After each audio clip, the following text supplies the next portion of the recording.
the shape of their ears and how much fur do they have on them? Okay, we're just gonna handle Are this they right regular here. gnolls? Advanced gnolls. Advanced incest gnolls. You said it was the mom and the son, right? Not Yeah. grandson? No, No? Yes. that's not what Yes. it was. It's the mom and the son. Yeah, it's No. Boogie and Mom said that it was a random dog at the Hun Club. she. This is I denial. think it's lying to you Why would you lie about that? because she said, and I quote, "We're embarrassed and haven't told anyone anything." Yeah, she told me that she was embarrassed too, that she got pregnant and we didn't know. Letting out the family drama online. Oh, I don't give a shit. It's dogs. Yeah, I was saying are- that. I feel like that's way more common than. There's no need to be embarrassed about that. I mean, literally, people breed dogs Yeah. just like that all the time. to yeah, get that's pure exactly blood how they breed lines dogs. Yeah, Yeah. exactly. and horses. Doesn't matter They if should it's be a coming sister or through anything. in the voice chat now. In the what? If you hover over the boxes in the top right, they should be showing up in just a second. Whenever my files get done uploading. Oh yeah. Oh. Mhm. I still love that white, like speckled color that they have on the two white ones. That's so cool looking. Mm-hmm.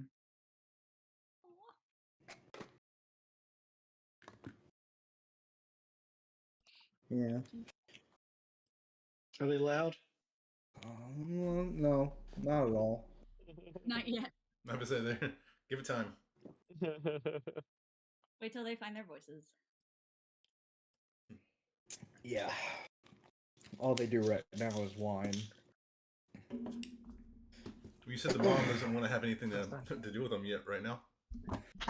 Well, that's how she was with the other ones. She's doing better about this litter. Good. She's a second time mom now. Yeah. She's mustard. No, she's chocolate. Fair.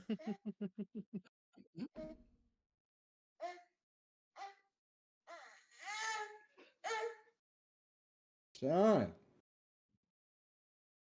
He's struggling to eat his dinner right now. I'm letting him try mashed potatoes, and he doesn't seem to be interested in them. Because they're gross. Mashed potatoes? What the? Yeah. What planet are you from? Yeah. Are we about to have our No, first mashed fight? potatoes? No. It's A texture don't like thing. french fries either? you don't like French fries? No. I like French fries, but it's a different texture. Barely. Inside the french fry is mashed potato. Yeah, I get that. I'm not like Do you not eat disputing pierogies that. either? What about? Yeah, I was about to say. What about pierogies? I've never like tater had logs? a pierogi. You like That's tater true. logs? A lot of people in the South don't know what pierogies are for some reason. I've Do I found like- that true. What was Tater the logs. other thing? Tater logs? Yeah, I like tater Yeah. logs. Different texture. That's the exact same thing. Fake French fries. They're barely even crispy. Yeah. That's more like baked potato. Yeah, it's like a half. It's like a. Third And I of like a- baked potato. That's literally the same. It's the thing. same thing. It's different No, to I me. get what he's. It's like grainy soup, thick soup, grainy thick soup. You haven't Gosh. had good mashed potatoes. Then you're eating the wrong mashed potatoes. Damn it, I I went to like this. those. I went to this restaurant one time, and I got duck and truffle mashed potatoes, and the mashed potatoes were better than the duck. Nice. It was blew my mind. Mr. So Fancy I've with his never had mashed ducks. potatoes. So smooth and creamy. Why was you a boiled goose? Yeah. We had kangaroo one time when Ooh. we lived in Atlanta. Nice. Kangaroo. Yep. Yeah, Funny you say that. The accent of Hassan is Australian. from down under. God eye, mate. Here's a bit of Pocozy. I'm gonna. I don't even know how to pronounce your names. That's cool. We'll figure it out soon. So let them introduce themselves. Mm-hmm. I don't know. I'm worried about Chandler's pronouncing it the most. Seems pretty complicated. It's the easiest name. Photo. Voodoo? There you Voodoo. go. Either works. That's two different names. Somehow Well- knowing Chandler's characters, I don't think he'll care. Yep. Every day about the bell. Oh man. Oh, man. Like we could have pronounced kid, and he probably would have been okay with it. Id. Hide. I think I Yeah. have literally characters named Goo, Kid, Ba-Boom, Boom.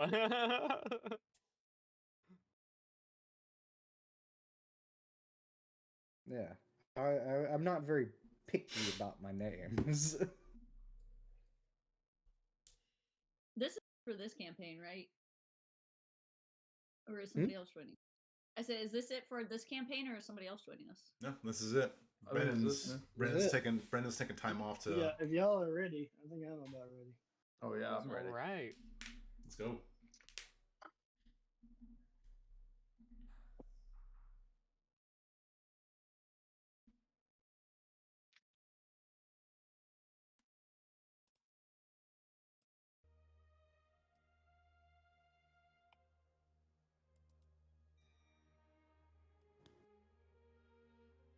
You might want to give us a recap? Just kidding. Just kidding. Just... Prequel, that's not an option yet. There's literally nothing to recap. Does anybody want to tell the future? Von Matterhorn Industries defeated Kira Blackstrand and brought peace to the nation. Well, that's Yeah, pretty you far do in the it. future. I feel like Yeah. that's pretty far in the future. Hey, somebody Okay. get that guy over there. He's wearing a button-down shirt. He doesn't have a jacket or a tie on. Get him. Okay. All right. Y'all ready? Yeah. Streamers, you good? Yep. All set. All right. You ready? Okay.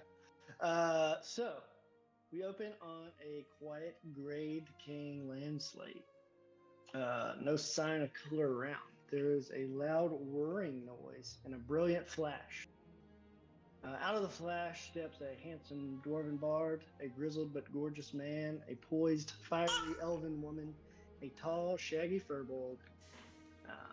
They quickly survey their surroundings and are set upon by an undead horde, led by a death knight named Hickett, a lieutenant in Blackstrand's army.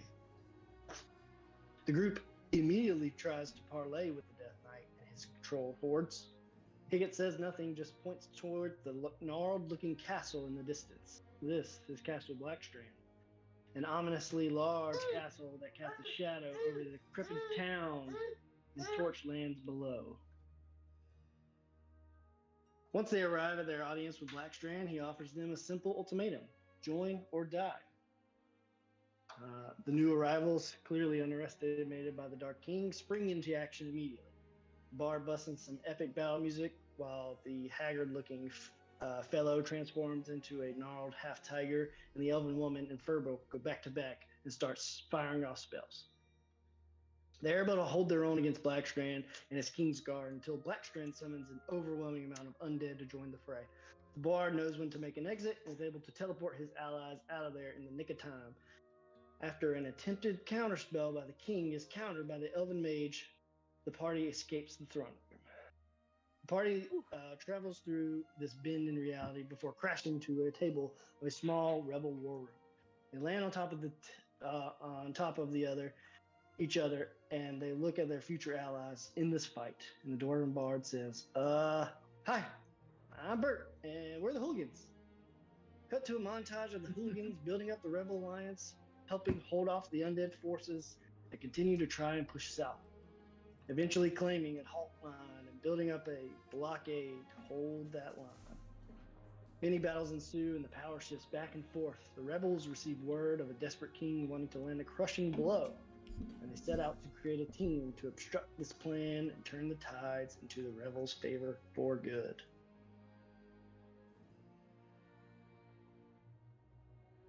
We pan out to the Bardic campus of Cogswell, a large, sprawling, hilly campus with buildings spread out over miles of hills and yellow plain. The Cogswell Great Hall sits at the epicenter of the campus on the tallest hill, and its grand columns guard the entrance into the hall. There are 2 large lecture rooms and a few smaller, more intimate meeting rooms. One such room is currently in use by the rebel leaders hosting a war council to discuss Black Shrin's next move. Outside of this war room are a few empty chairs, and a young tiefling girl sits behind a desk. She looks up as the main door to the Great Hall opens. And Chandler, would you like to describe your character as they walk in the door? Sure. Vodo is an elf with stark white hair, very pale, and horribly scarred on his face.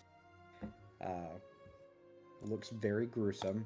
He's about 6 foot even, kind of a thin, wiry build, and just has a fire in his eyes, but blank face other than that. And just wearing some simple studded leather, darker armor. About it. As you enter this waiting area and await your meeting with the council, you think back to the last conversation you had with Lady Agnes. She's talking you through a story, or she's talking you through your story and helping you try to keep your thoughts straight. All right, so do you have everything you need? I should. And you know what you're going to say?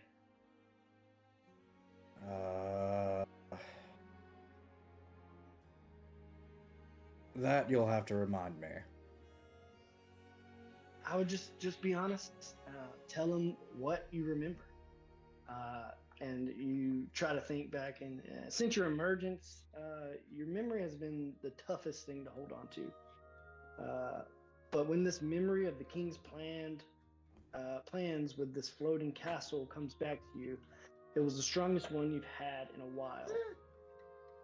When you initially told Agnes and the other Bright Shroud clerics, they like freaked out, turned white, almost as white as you. So just tell them what you saw in your memories, and you'll be okay. Also, Sir Barrett will be your shield the entire way.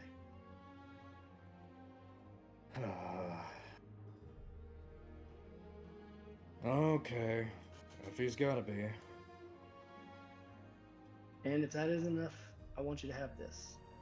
She hands you a small cloth wrapped item, and you open it up, and the cloth is sealed with the seal of Anubis, which is the god that she worships. She says, "This is my personal holy symbol. I want you to have it for your journey. And I also need you to deliver this to a friend on the council." And she hands you another small parcel with the same seal. So this one shows a tag that simply reads LV. You sit in the waiting area, parcel in one hand, and the other on Agnes's talisman, and you await this upcoming meeting. Copy that. As you wait, you hear a small bell ding, and Jordan, would you like to describe your character as you walk in? Yeah, I am about 5'5", Short 5'6". king. Love it. Yeah.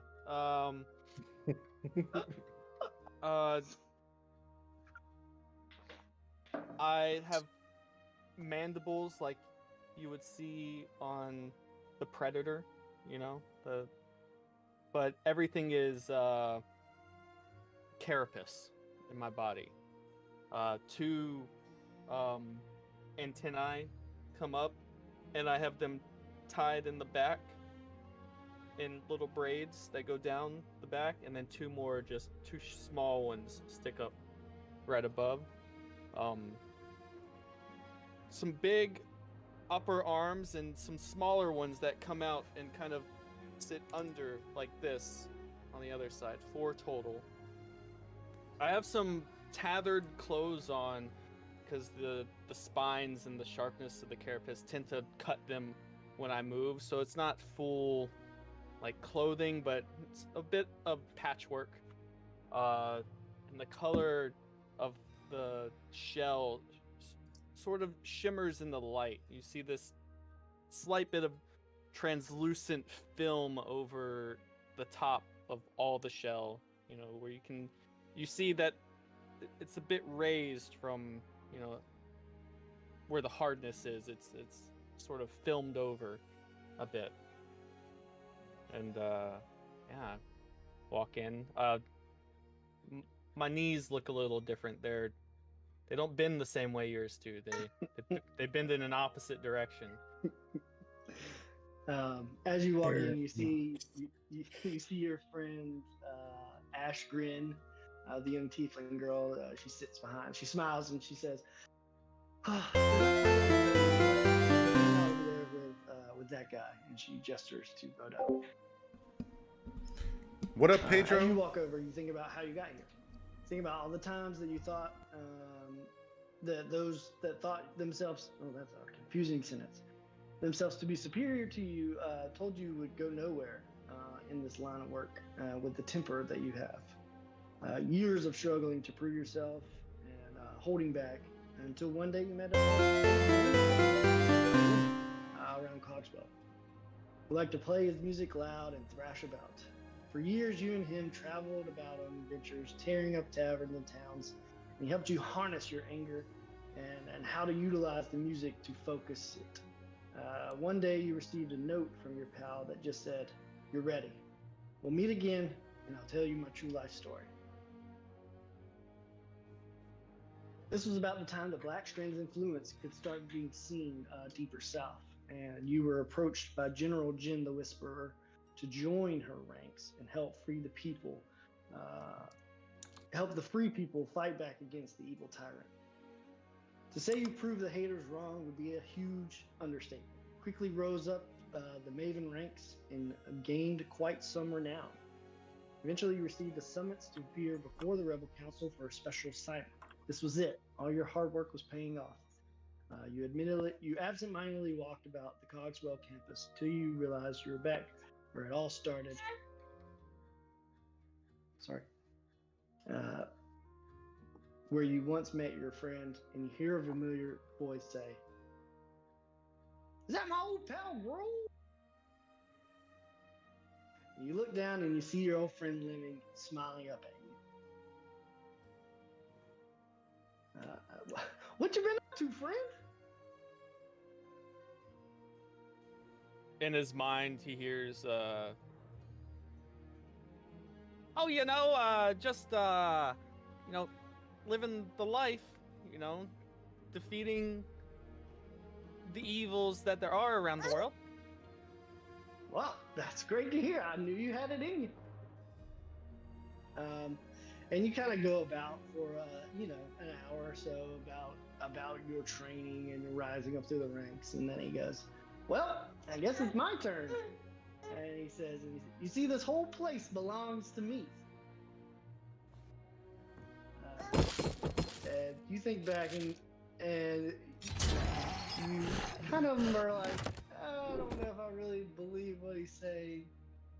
He goes on to explain how him and his cousin founded the Ballin area and created a place of learning and entertainment in the Golden Eagles University. Some of this is sounding familiar, but you know that it wasn't an old gnome who started this university. Like the legend has it that it's like to copper and brass dragon that came together to like forge the land and start the like basically throw their hordes into starting this university.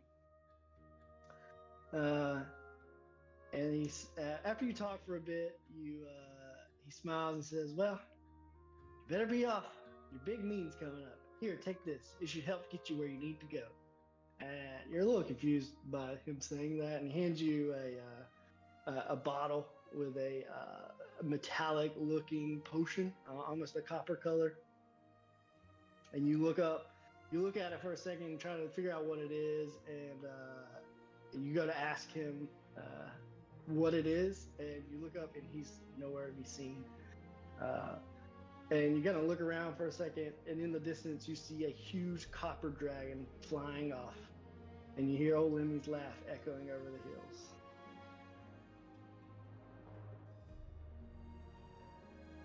Still stunned from this encounter, you take a seat across from the other person waiting for the council. Kind of As you do a little go ahead. wave as I sit down to the person Vote. sitting across from me. Voto just nods in acknowledgement. As you sit down, you hear the door open behind you, and Ian, would you like to describe your character? Yes. So.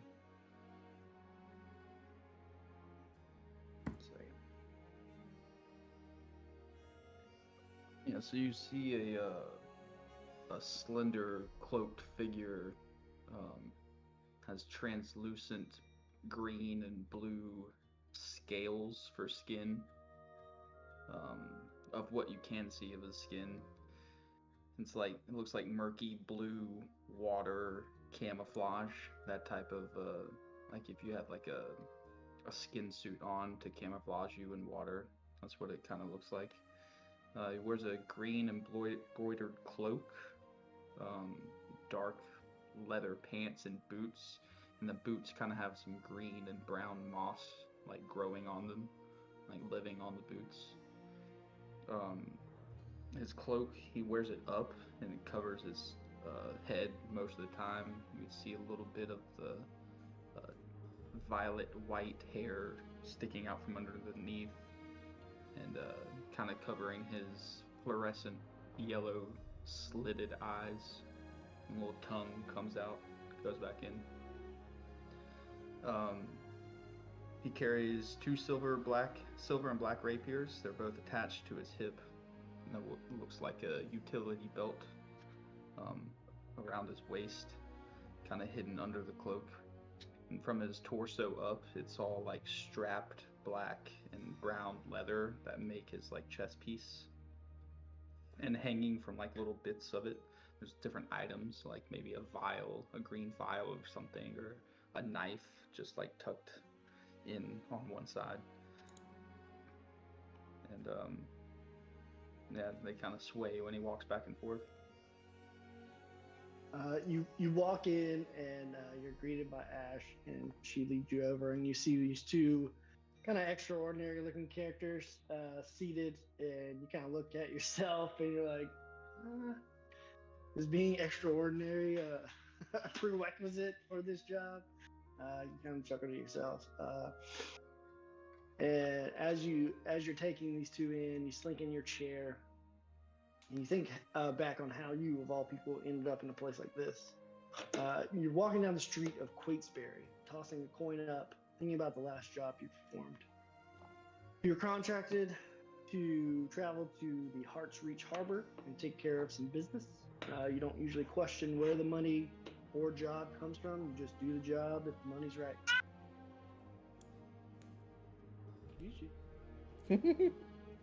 But the outcome of the last job in Heart's Reach just isn't sitting right. You think back to that. You think back to that night. As soon as the contract was complete, you started hearing screams from all around the quaint harbor village. You quickly look out the window and see dozens and dozens of undead, zombies, skeletons, all sorts of horrors. You can hear the screams of the people. They sound like they all harmonize at once to say, help us, great hammer. You wince with recognition and look down at your completed contract, and you look back to the lifeless great hammer and head out of the back window to get out of Dodge and get your payment. 1 second.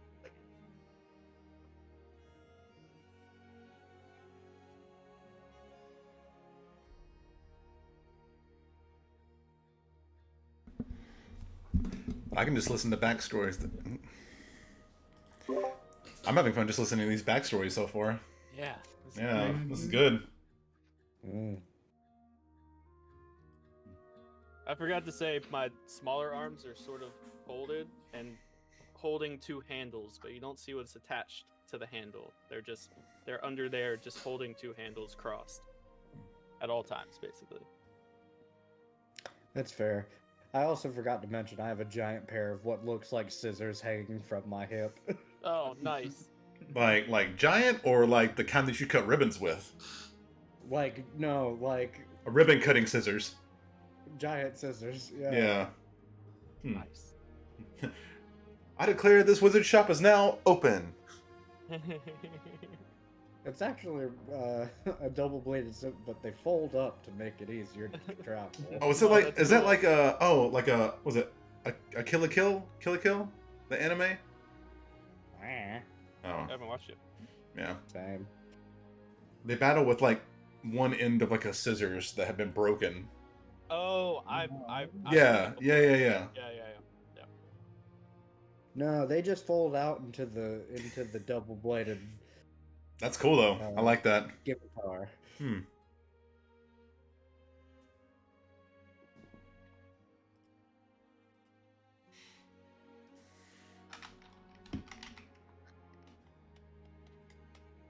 Keep it secret. Keep it safe.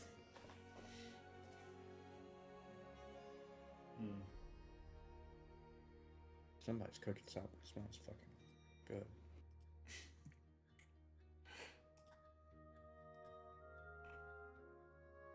Burned a bunch of leaves outside today. It smoked good. Hey, smoky. Yeah. So you guys had the fire. I got kind of jealous, but I don't want to deal with all the headache of having a fireplace. I guess. No real headache. You just throw wood in it and light it on fire. I mean, like cleaning it every now and then, like every so many years.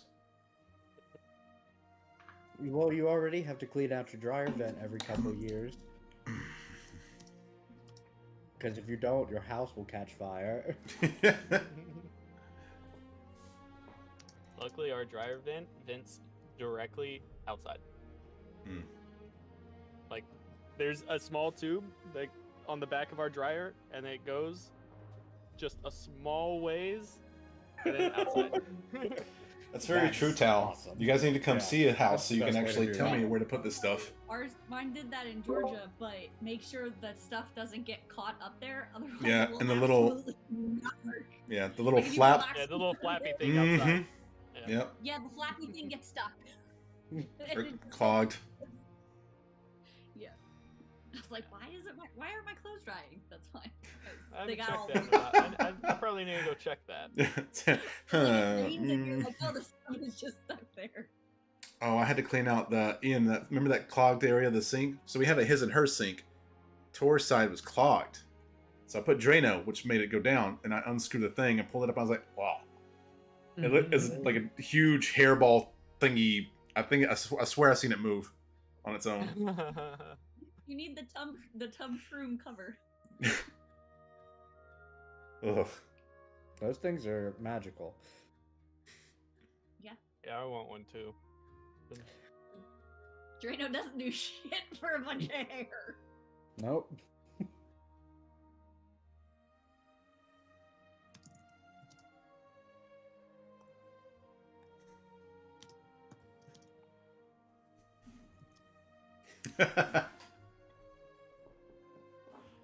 What? Tor's in the chat saying, "Don't besmirch me. It's rude."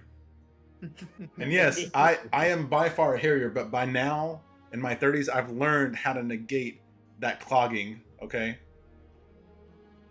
it's moderation. Man with clogged drain. Hey, not mine. Mine's clear. All right, my side's clear. Sorry, y'all. No, dude, you're good. Don't apologize. Very incident. How dare you be a responsible father? All right. A few months have passed since the last job, and you've been operating out of Quakesbury, the largest free city still standing. But the jobs have been few and far between, whether it be due to less urban corruption this far south, or just the fact that there's so much senseless killing going on, there hasn't been much call for a contract killer such as yourself. Your criminal contracts have all but dried up this far south. Business is not good. As you walk down the streets, you hear a familiar sound. Sound you haven't heard in quite some time. Before Clovis, your childhood friend's Raven lands on your shoulder. Clovis pecks you lovingly before reaching out his leg, and attached is a note signed by Clovis's owner. Hey there, boy.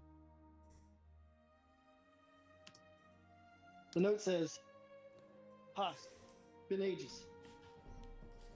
Is Host still your name? Yeah. Yeah, I wrote these and then people changed their names, so I was like, oh, okay. It's been ages. Things have gotten bad and are heading for worse. The Grove could use your expertise. Signed, Elzina Mary Oak. P.S. There is gold and glory involved, and also attached is a little incentive. You don't see anything attached, but on the letter that has been scribed, there has been scribed a picture of an intricate key.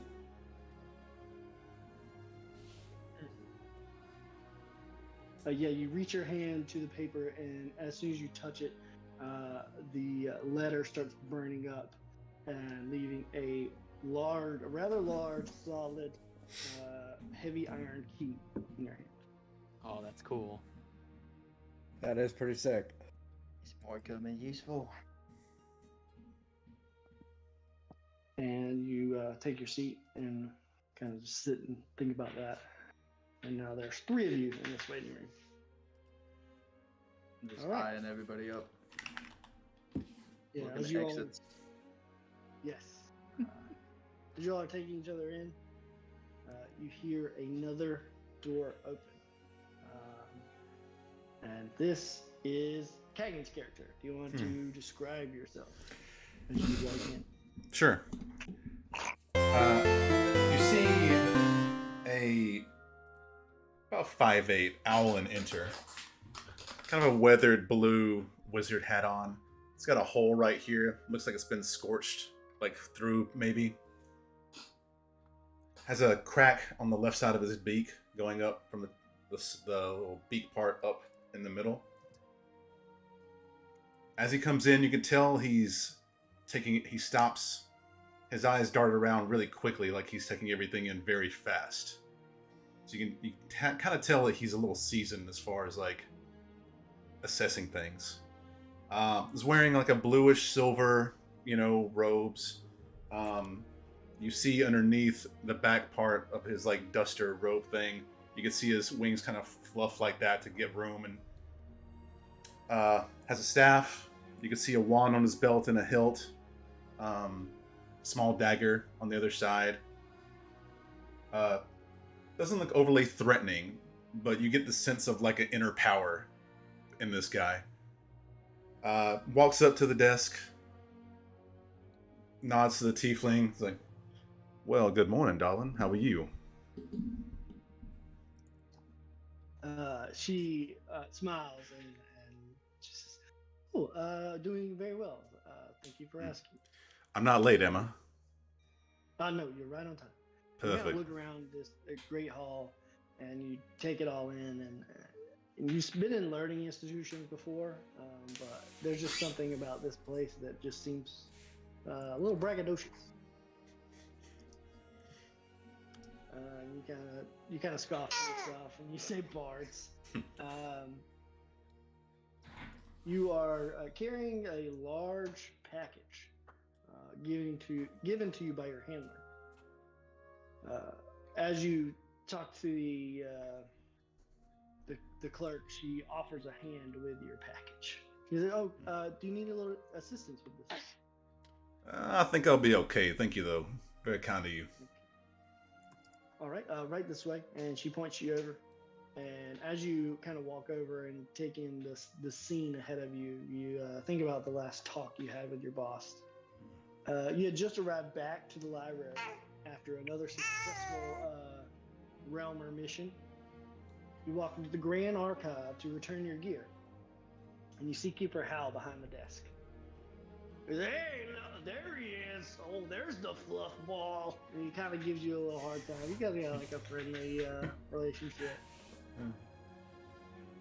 After a little razzing, he said, "Boss wants to see you," and he takes your gear from your last mission. And you walk through the hall. You head to the assistant headmaster's office, and you knock on the ajar door. And from inside, you hear "Just enter." As you walk in, you see your boss, Halir. He is a lean man. He sits in a tall back armchair in front of a fireplace reading a letter.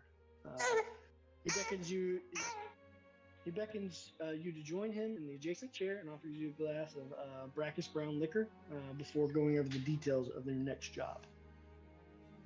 The rebels have reached out for assistance, and I and Odessa have agreed that this is the time has come for the Keeper's intervention in this Western conflict. Blackstone's rule has caused a ripple effect as the seas become more cutthroat and near impossible to traverse. The work we do here is important. Securing those relics is fundamental to the survival of all peoples of our war. He goes on. The rebels have discovered a new piece on the table that increases the evil king's threat level significantly. They are asking for aid in secretive mission. I can only think of one person right for the job. And he looks to you. He says, "Not only am I sending you, but with you a package. This package contains a relic of my own design, simply known as the mechanism." Starts to explain what the mechanism does and how it works. But for some reason, as you presently try to recall some of the details, you can't. You just kind of feel static in your brain. And you can't seem to like remember even how his lips were moving. Finally, your memory starts to clear, and you look at Halar, and he has his wand out. And he says, "There. Now, I have modified your memory like we agreed, and only when the time is right will you be able to recall the details of this relic and what we have just discussed. Here's your gear list. See how, and he'll get you outfitted for your journey." You look out. You look at your loadout sheet and see an item you've never been assigned but always wanted to try. Take for a spin. The visor. You walk into the waiting room with this large relic. You still look puzzled, but you know you have a mission to complete. Get my notes organized here a little bit. Okay. As you four sit out in this waiting room, you all start to hear raised voices coming from inside of the door. It sounds like an impassioned speech from one side. And we kind of scoop under the little nook in the door, and we see a round table full of characters, and one character in particular is Kayleen's character. Could you please describe yourself? All right, so Soxon Emberheart, aka Sox, is a 6.5-foot lioness. She has dark brown eyes with light brown fur and light brown skin. She looks a bit older than she is, but you can tell it's from a life of hard-fought wars and the wear and tear of leading many soldiers and also losing a few. She's wearing light, skin-tight studded leather, decorated armor, but she looks quite formidable. Imagine some Wakandan female soldiers, the warriors. And you can tell she's ready for a fight and to defend at a moment's notice. She has a jagged claw-like tattoo on her inner left arm, and you can see a few daggers discreetly stashed on her person. She is a woman whose stare would make a lesser man coward.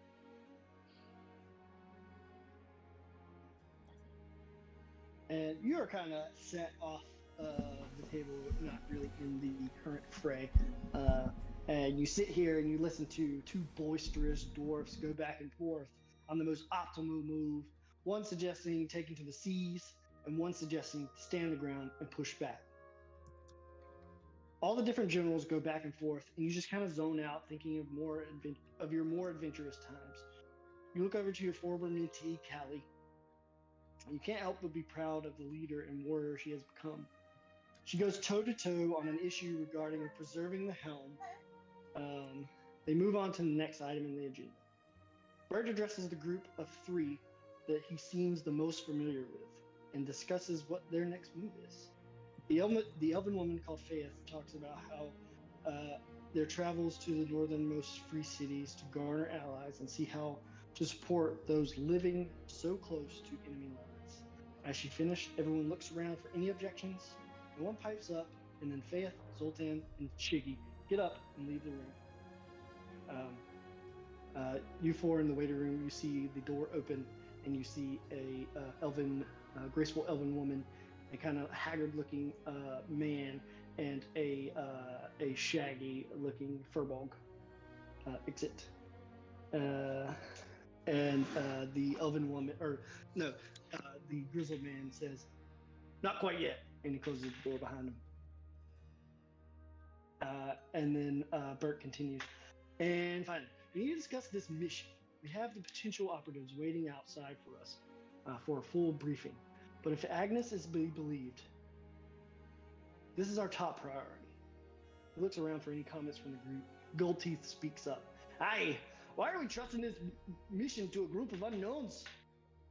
A few objective looks pop up around the room. Bert quickly steps in and says, these aren't just any unknowns. We've reached out to all our allies to gather the best warriors we've got at Agnes's behest. You may not know them now, but if they succeed, the bards will be singing their praises for centuries to come. And as far as trust goes, that's where you come in, Socks. Yeah. You don't realize for a few seconds, but you've been spoken to. You usually just hear consulting after the fact. You look up and he says, yeah, you. If you're willing, we want you to lead this operation and be our representative in the field. You're the best fit for the job. If that's what the council here agrees on, then I would be honored. Okay, with that settled, let's bring him in. The doors open, and a human dressed in full plate armor, shining bright blue shield. He's got a feather, got one of those feather mohawk things on top of his helmet. He kind of like opens his little face guard, and he says, "Good day, lads. Glory awaits." He gestures to Vodo. This is Sir Beryl. Not this again. He invites you all in, and you guys go in and get settled, and you're greeted by all the generals that are set around the table, and the introductions are had. We'll just kind of go through this. If you want to pipe up, you can. So in attendance is General Burt Macklin. He kind of walked and introduced himself to each one of you personally. Sir Beryl the Shield. He is very boisterous and very your standard lawful good paladin. Like that's him. There is Jen the Whisperer. She is the Gruul, you're familiar with her. She is the leader of the Mavens. And there is the leader of the Wayfarers, which is Daynard Goldteeth Webb. He is a pirate dwarf with gold teeth. He has bronze accents all over his armor, and He has a parrot familiar that sits upon his shoulder. There is Helzana Marioke. She is a female minotaur. She seems to be nature-based druid. She wears a flower crown. She speaks slow and flowy. And she's usually an advocate for peace, but since the undead have started to corrupt her lands, her lust for violence cannot be quelled. When I see her, I'll kind of tip my head. And she Helzana? nods at you. And then next to her, you see Tic Tac the Bear Tanner, who you also recognize, Haas. Okay. He's bare-chested, gray-skinned male Goliath. He has simple furs to cover his important parts. He's quick-tempered, and he's usually butting heads with gold teeth. Next to them is Callie Shershot Bowers. She's set next to Socks. She is a female wood elf. She has wild features. She seems like she was raised in the woods. She has dark green leathers, and she carries a finely crafted long recurve bow made of a very important looking. And then next to her, Dakin, you see Odessa Kane. She is a dark-skinned female gnome wizard. She has purple robes, and she has 4 or 5 open, large, like almost as big as her tomes in front of her. And she's usually going back and forth, and helping her is a young white-feathered duck folk. He's got a green cabbie hat, a patchy red sweater, and he's got no pants. And he's usually either tinkering or he's helping his master Odessa. This is Lorenzo von Mineral. Lorenzo. Yeah. Let's go. So, as you all find your seats, Bert asks Vodo to kind of basically recount what he remembers.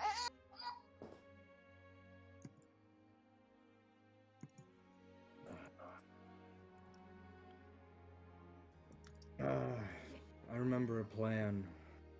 It was to bring the new binding hold to this land and utilize it to crush the rebels.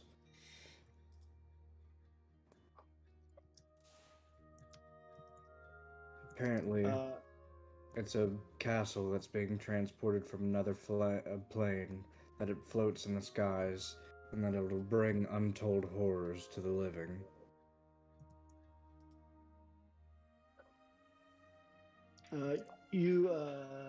Dakin, you see Bert's face kind of go a little. Wait, no, your insight's not that good. Sorry, you used to be good. My insight's not that No good? longer. Oh. No, it's only Well, 12. my insight, yes, is not that good. Damn it. Yeah, your passive insight. Yeah. That's what I'm going on. Yeah. Yeah. So nobody sees any change in Bert, but he does go on to say, "I know this castle. This is the castle of a lich named Bakalix." And he goes to tell an epic tale of stopping a lich named Bakalix and sending him to the Shadowfell along with his entire castle, basically wiping his entire hold on his former plane out of existence. And so that's why we brought you here. If this is indeed Bakalix, this will be the crushing blow that leads to the world's end. We will all be undead as soon as the castle touches ground. Oh, wait, let me get this straight. You're sending us on a lich hunt. Well, so Bakalix, he should not be full power. We trapped him in his castle and trapped his castle in another plane. I am a little flabbergasted that this castle is on this plane. So Yes, you're going the tunnel.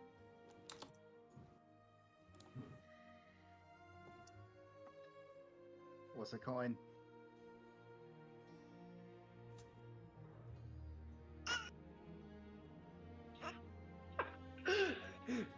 He goes on to tell you a very reasonable and admirable amount of coin that that definitely interests you.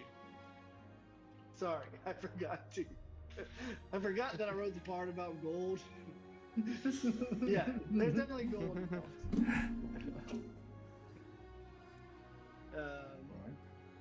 It says, yes, you will be rewarded for your efforts, for sure.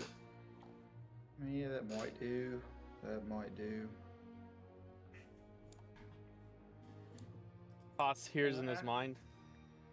Oh, you might. You only interested in the coin?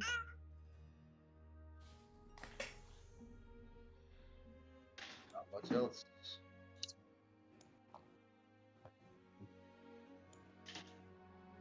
That's it. So after kind of Bert gives y'all the spiel, and y'all can ask any questions or whatever about the past if you want to. But he says, all right, moving on to travel. And he kind of gestures to Jin the Whisperer. And she kind of lays out maps in front of you, and she tells you that you all will travel to a point where the blockade is, stay the night there, and then from there you'll be on your own in the Undead Lands as you travel to the Screech Harbor, the former harbor that was overrun recently. And that will be the best takeoff point, she says. And she looks at Gruul. And as she does, you see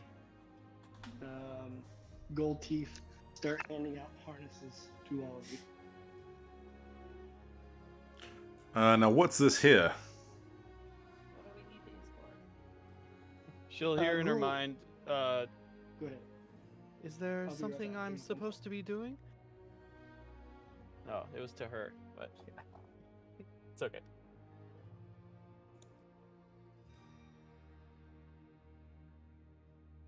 To who? That was to her who looked at me, and then they started handing out harnesses. Girls' telepathy. You all hear your own voice when he Yeah, speaks to I'm you. gathering that.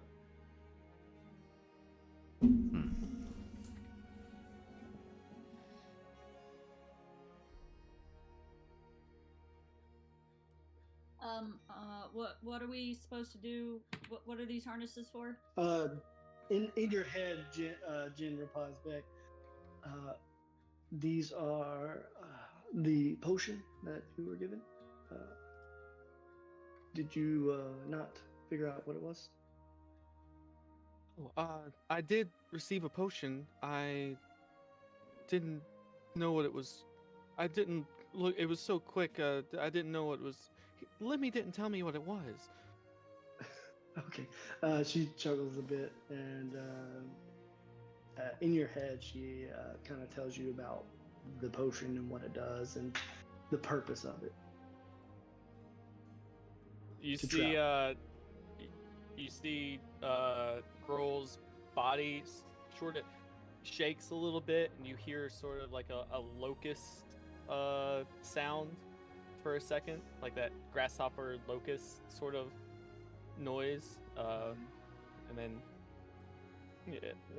when she says that to him in his head, she says that she said to the group, it'll be 2 days travel from the Freelands and 2 days travel beyond the wall in Black Shroud, and you'll have a comfortable rest at the crossroads in between. After traveled, all paid for. Take that. After Helzana and Tic Tac kind of step up in tandem and explain that they got the best guy in the business to assist the party's entry to the castle. and they just gesture to Hush.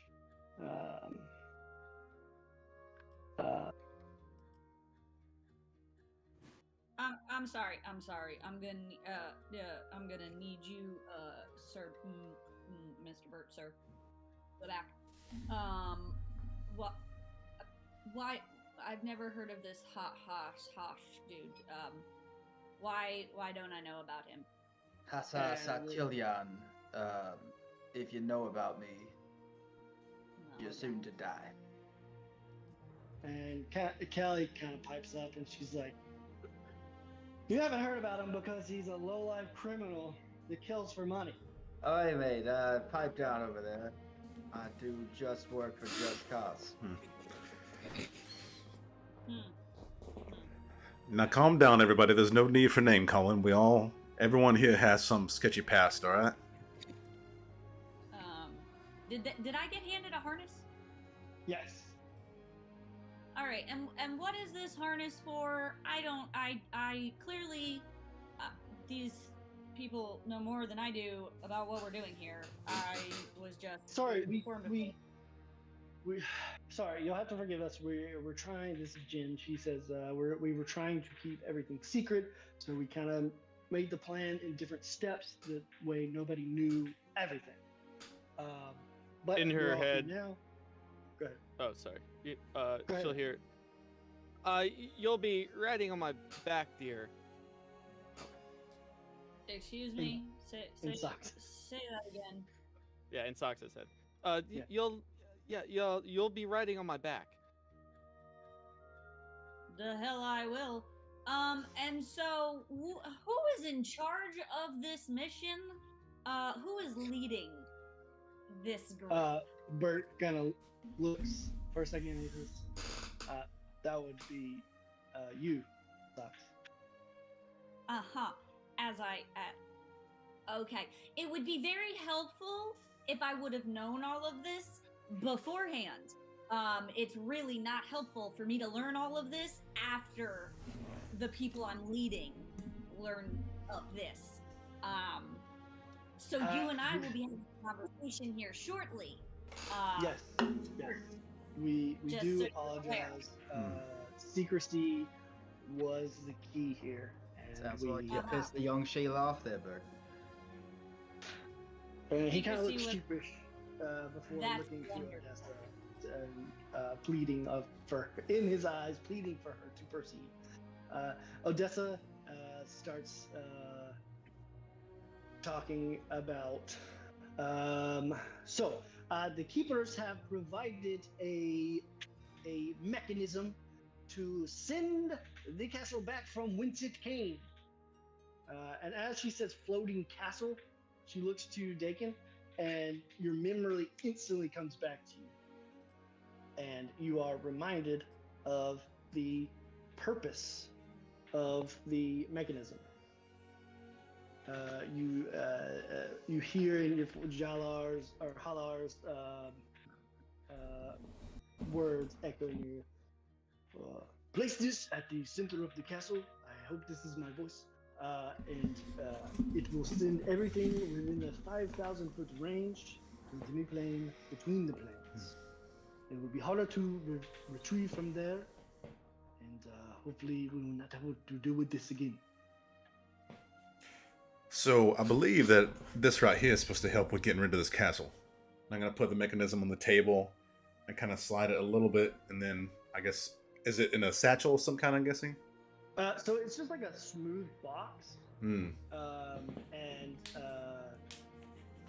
you don't remember the command word just yet. Okay. See, this thing right here sets everything around it within a sphere 5,000 feet away, basically banished. So, this is our little get rid of the castle ticket, so to speak. We talking instantly, does it take a bit of time? In your mind, you'll hear. So what you're saying is, it's gonna take us with them. So the idea is for us to be able to. So no, there is a slight delay. You said 5. How many? You said 2 minutes. There is. You do not have a memory of timing. Oh. Well, We're regardless. gonna need to be That was an far early away thing. from it. So the idea is to be far away, but anybody can set this thing off. I'm not sure of the time, but we would be probably better off being elsewhere. So we As you set it as off you all talk, as you say this, Socks, Bert pipes up and he talks about the severity of the mission and that the mechanism must be implemented at all costs. We are not sending you in empty-handed. He hands you a small cube, Socks, and goes to explain that this is the cubic gate. This is your get out of Dodge mechanism. Basically, it will allow you to travel between planes. So once you implement the mechanism, you will be able to return. Why, thank you so much for this wonderful device. I am just so excited to use it. In addition, he kind of beckons over, "Oi, lad," and Lorenzo kind of perks up, and he tells him to show him what he's been working on, and Lorenzo looks to Odessa, and she nods, and he begins to roll out 3 items covered in cloth. One is the size of a tall dresser, one is roughly humanoid shaped, and one is a tiny object covered that sits on a table.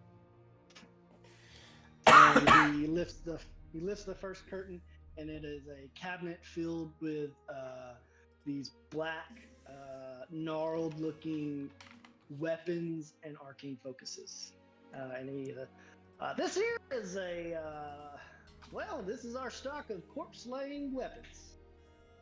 We have any weapon you might want, and they will do some extra damage to them undead baddies. You got 2 So- rapiers. Say that again? 2 rapiers. I need 2 Yes, of them. we have 2 of every weapon here, so take your pick. We also have arcane focuses that will increase your spells to do some extra damage to the undead baddies as well. And as you all are outfitting yourselves, you can add any corpse-slaying weapon to your inventory. Nice. Is that a thing in D&D Beyond? Yes, it's just type in corpse slaying and you should have a variety of options. And I think the focus should be in there too. It is. It's at the very top when you type in corpse. Cool. That is a little tasty homebrew that we made. Nice. Am I spelling corpse wrong here? Awesome. CORPSE.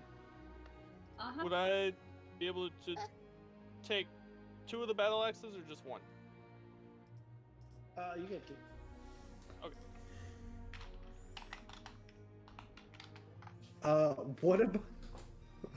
What about the BFCSD? Oh yeah, that's another homebrew item that we made for you. Okay. Is that in here? One second. There's a lot of Oh corpses. my god, there's so many. Yeah, I was like, holy crap.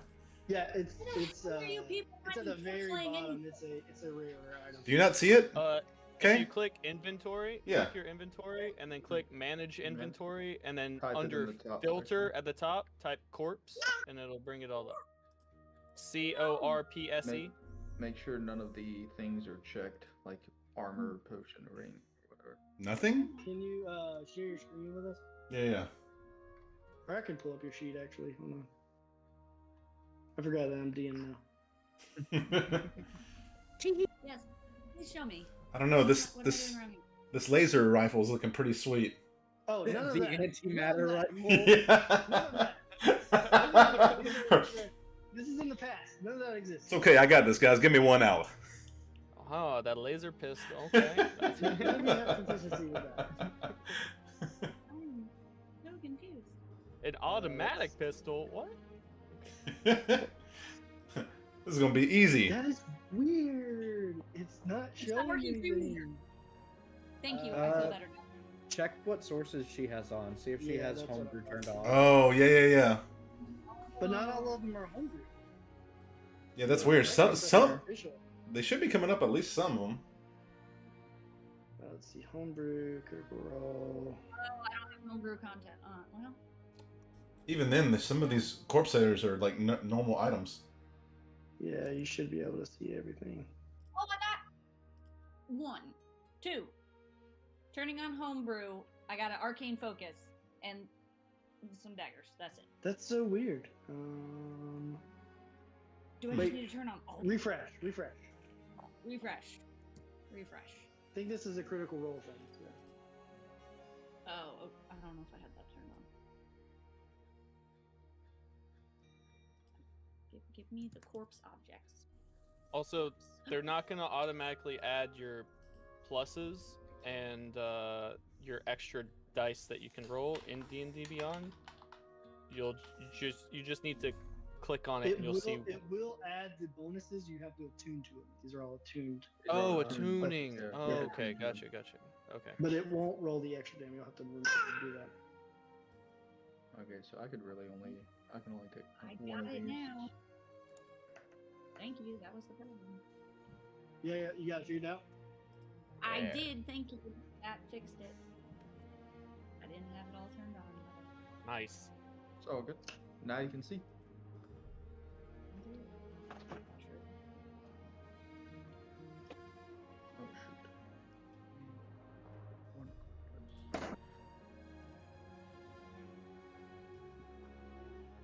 In Von Matterhorn's head, he'll hear, "Well, thank you, good fella. These things will come in real handy." I sure hope so. And as you all are outfitting yourself and kind of like, everybody's like testing the different weapons to see what. They're all kind of the same, similar make, black blades, kind of gnarled looking. And then he pulls the curtain off of the humanoid looking thing. And under this, you see. I don't know if I have its description.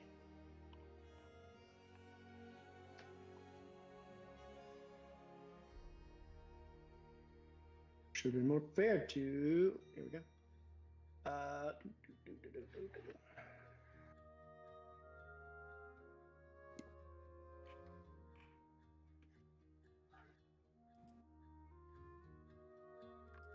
Is it more shift weave? Are we the astonishing X-Men instead of the uncanny X-Men this time?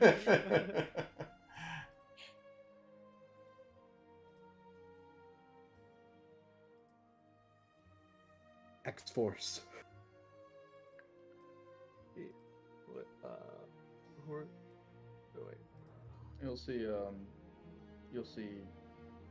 Casa kind of practicing with the new rapier over in the corner. Oh, you took both the rapiers? I took one of them. Oh, okay. Took 2 battle axes. You have to attune to them, so Yeah. I've See got my his- daggers.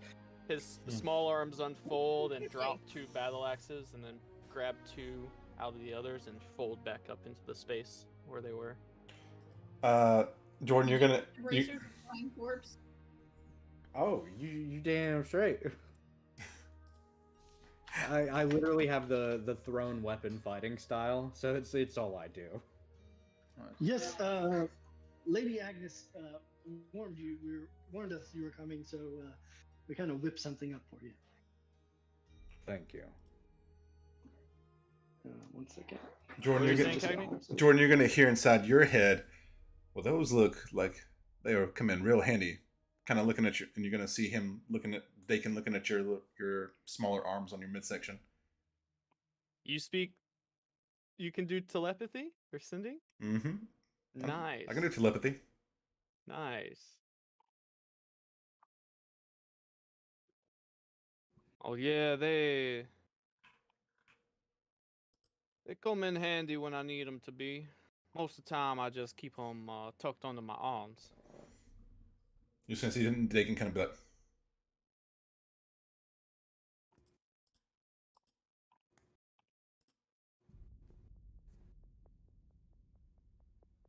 I like this. This is nice.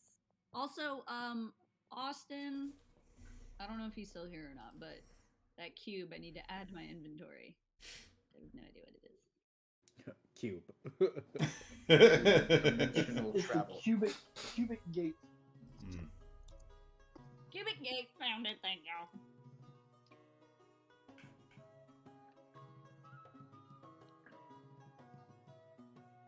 Ooh, how fun! It's legendary.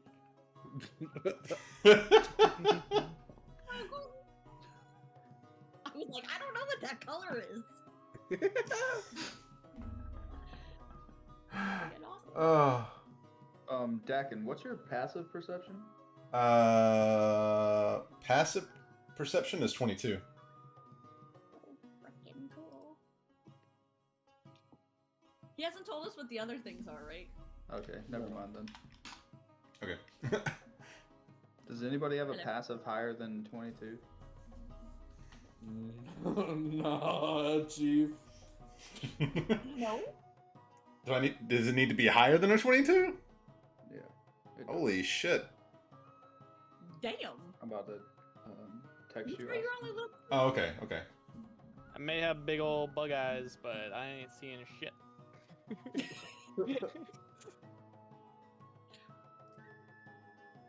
Yeah, listen, I might be stealthy, but the intelligence just... Also, can I say, let's go Rogue Twins?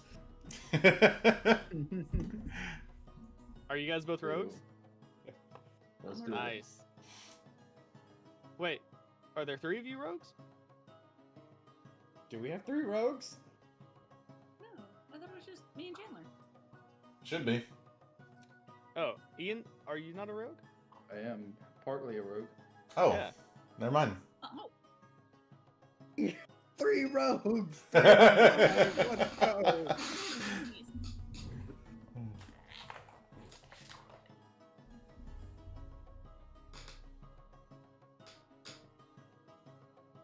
yeah, my memory sucks. That's okay. Canonically, so is mine. In real life and in game, it's the same. Yeah! I'll be right back. No, So don't he go didn't away. tell us, right? Just the cabinet.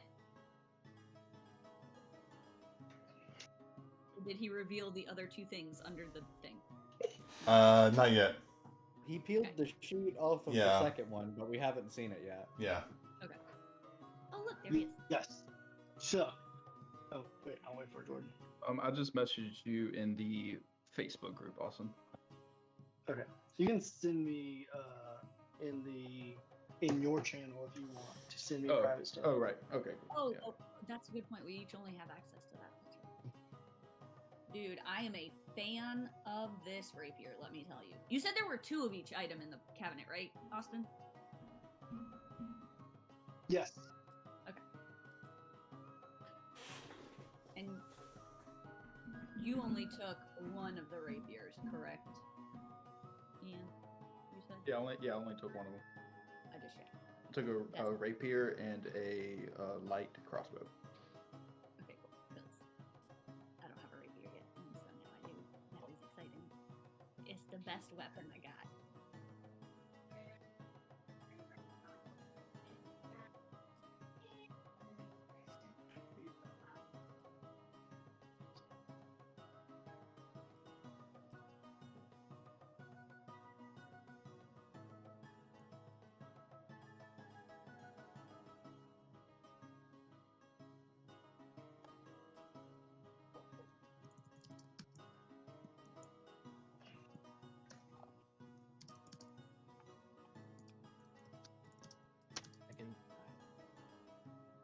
Chandler became the DM for a second there. Hmm? When the cameras switched, Chandler's Oh, gotcha. camera was covered by the PNG. Oh, yeah, that happens. I had the bright light up or the talk and non-talk thing for when Austin didn't have his camera on. I gotcha.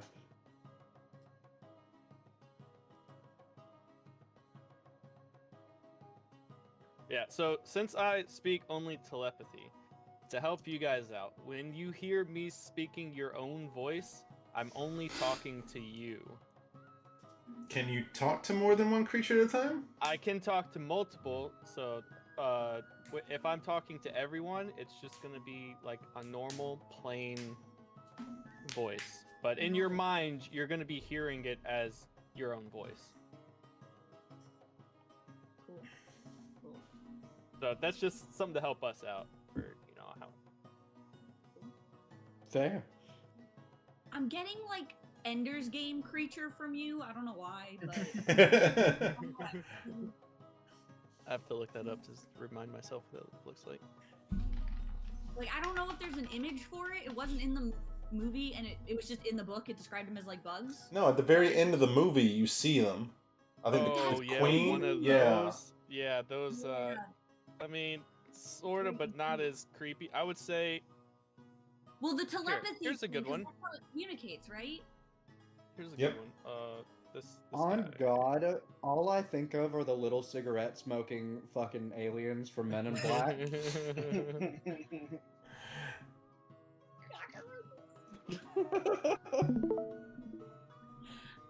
great. Oh wait, sorry. This is more like it. Ooh. This is. Oh, I didn't mean to click on it again. This is sort of what I look like, but with two other antennae coming down the back that are braided, and Gnarly. these arms, they're not as there's more carapace on these arms, like shielded carapace on the arms and stuff. But yeah, Yeah. that's So sort you're of what I look like. so you're just straight ugly. Yeah, and two more arms under. Noted. Ian, I messaged you back in Discord. Oh yeah. So under this curtain, you see a humanoid creature, but he's made of a shining blue silver metal. He has like a pointed, like kind of like a pointed top, almost like the Tin Man, but it's more conical. And he also has like the similar node, just smaller. He has round, lifeless eyes, and he sits there until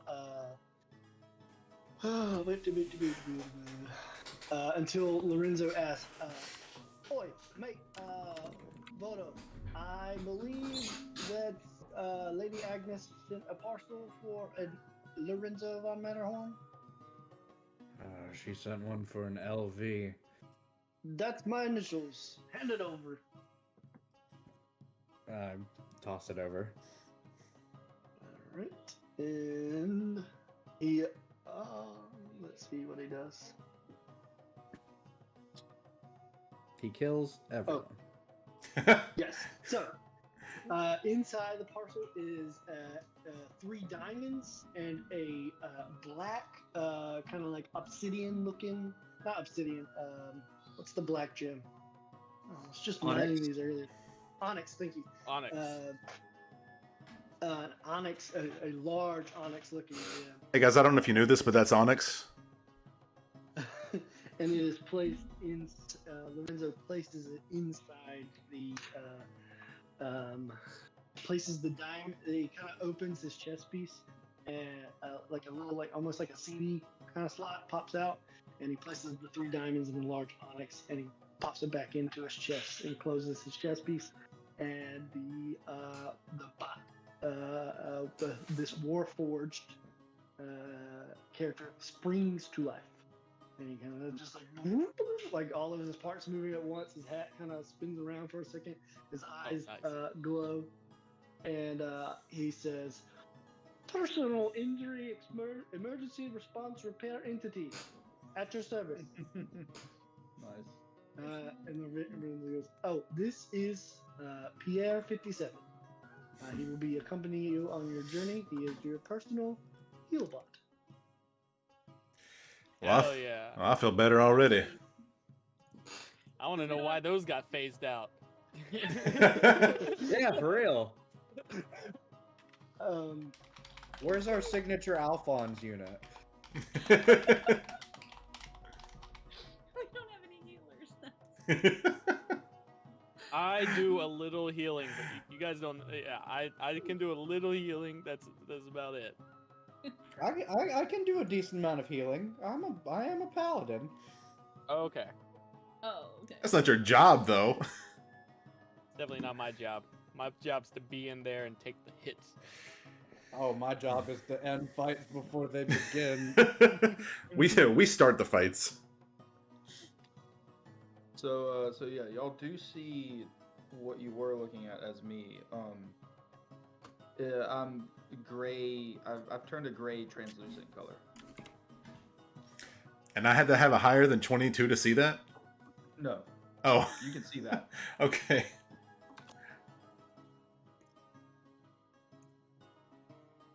Yeah, that's what you do notice. Oh, okay.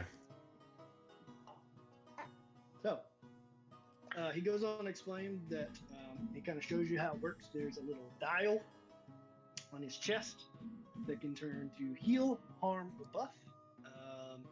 And then next to that dial, there's a number dial that's ranged from 0 to 6. And you can use an object interaction in combat to change the dial, to turn the dials, basically. Oh, that's cool. That's cool. Hello, I am Baymax.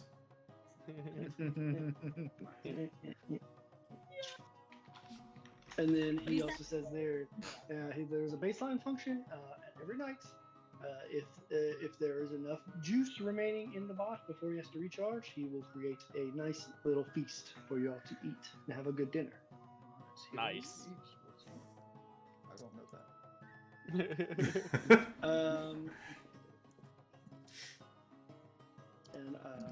So basically during combat, you just say, I want to use my object interaction to change from heal to harm or whatever, and I'll basically play it out from there. But he's got those 3 settings and the intensity of which those settings can be set.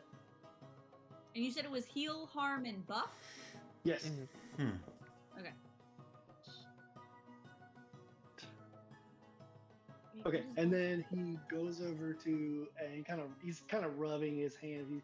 He's like slowly getting more proud as he is revealing each thing, and he's like rubbing his hands and smiling ear to ear.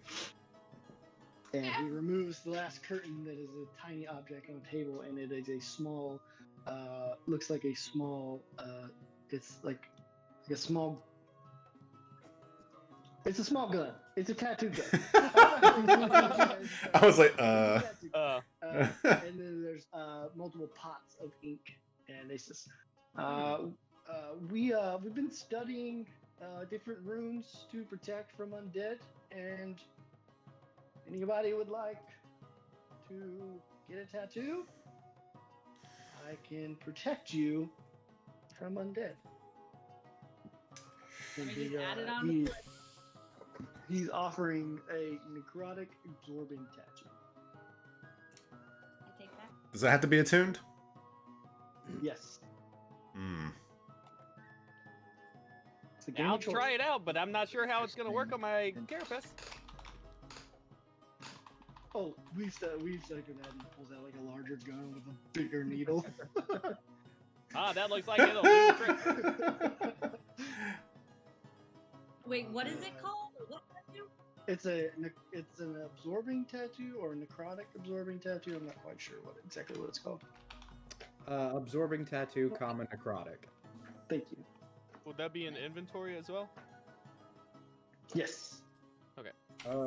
Yeah, Vodo will get a tattoo. Okay. Definitely adding it right Alright, next to my socks. cloth. Yep. So after a few hours it'll take to tattoo each person, but it's early in the morning, so you all kind of plan to. The plan is that they told you is to leave first thing tomorrow, so you have time to prep. Now, is this tattoo, is it Is this considered very rare, or is it a different one? 1 second. This says wondrous for me. Yeah, same for me. I don't see anything that's not purple for this. Yes, it is very rare. So Okay, two two limbs limbs. or the chest or upper back have to be. Interesting. Okay. I guess. Okay. Just looking down there at the bottom, Blood Fury tattoo. Don't know what it is. Looks kind of cool. He only knows the one technique so far. It's the necrotic one, right? Yeah. So it is purple. Yes, it's purple. Okay. So that means we have to have two limbs You should and have- the torso? Yes, it's a big tattoo. Holy crap. I got feathers, man. So basically it's just choices, like because there's different things that you have to attune to. You only have a certain amount of slots, so you just got to figure Right. out. And you all have a green item, you This have or a the gold weapon, item, yeah. you have a blue item, and now you're offered a purple item. So 2 limbs, or the chest, or the upper back. Yeah. Green item. Your original, you can start with 1 green item. So. Oh, I didn't know that. Yeah, Dakin's gonna get, I guess, his arms done. I'm getting my upper back. I'm gonna. you can have any green item that's not a weapon. And now you see why, because you're going to be given weapons by the council. Yeah. And Chandler, your dagger thing is purple as well. That's just good. Yeah. If I ever use it again, it's a very rare item. It's a little higher than Yeah. Yep. I'm gonna get mine on my chest. Yeah, as Haas is practicing with his rapier, another Haas walks up and gets the tattoo. Oi, are there 2 of you fuckers? No, mate, it's just me. I'm sorry, where did this other person come from? Who is this? Do you have a twin? No, that's just me. Let's get it done. I like arrows down my arms, one over my top of my head.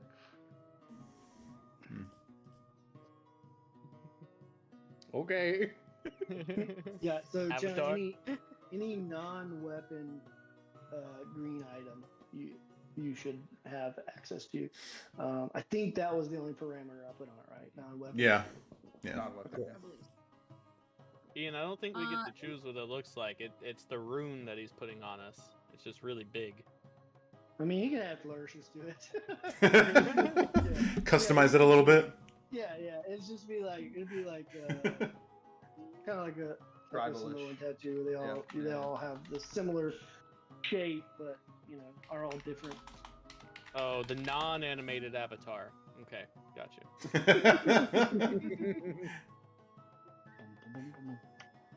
Quick question: is the cubic gate something I have to attune to? I don't believe so. It would. If you it go would to have your a little A inventory and next scroll it. to the bottom, Okay, Yeah. it doesn't say attune, so Yeah, if there's not a checkbox at the bottom, you should be good. I mean, oh no, there's not a. Nope. Okay.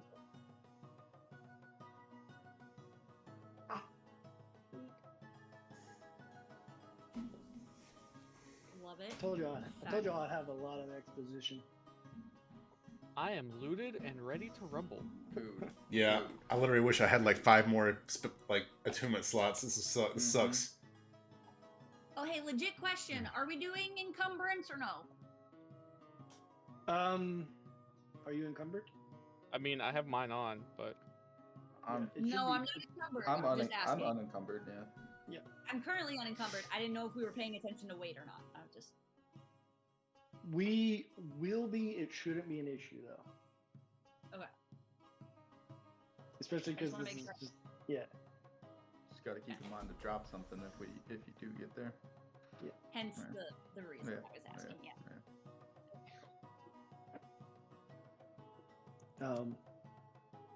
Okay. As you all are getting tattoos, he addresses the group. Bert addresses the group as Haas is getting his first tattoo, and anybody else who wants to get one. And then he says, "Any other gear you may need? All you need to do is ask." And he gestures to Odessa, and she can give you any mundane or common items that you need or want as a group or individually. Everyone will hear. Do any of you have a bag of holding? It's just what I was gonna ask. If anybody has a No, place that's to a good idea, we store should have one. this item that we're transporting. Yeah, we should have one of those. It would definitely come in handy. Can I get some more arrows? Yes. How common or It's what basically is the a scene. I don't know. Some of you might not. It's basically the scene from Boondock Saints. Boondock Saints, where they're looting The up loadout Yeah. scene from Boondock your Saints. fucking rope? Listen, I'm getting the rope. Don't need your fucking rope. Johnny Bronson's got the rope. I've got. You the need rope. You got rope. You're getting rope. Okay. I've got the rope. I would like 100 Is feet of rope. is a bag of holding an option to get, or is that A bag of too holding ra- is an uncommon item. So, Okay. somebody picked it. Okay. So that's not an option for us to get.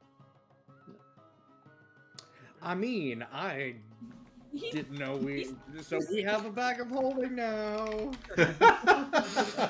Sir Barrel comes up to Bono. "Oh, did you want to borrow my bag of holding?" And it's like it's like this pristine, like gray leather bag of holding with the symbol of Pelor on it. Can I mark the symbol of Anubis over it? He kind of cries a little bit. Like, well, your god is your god, I suppose. Glory awaits. Oh, all I think of is this guy's Yishgi incarnate. A few hours pass. You all get your gear. You load up.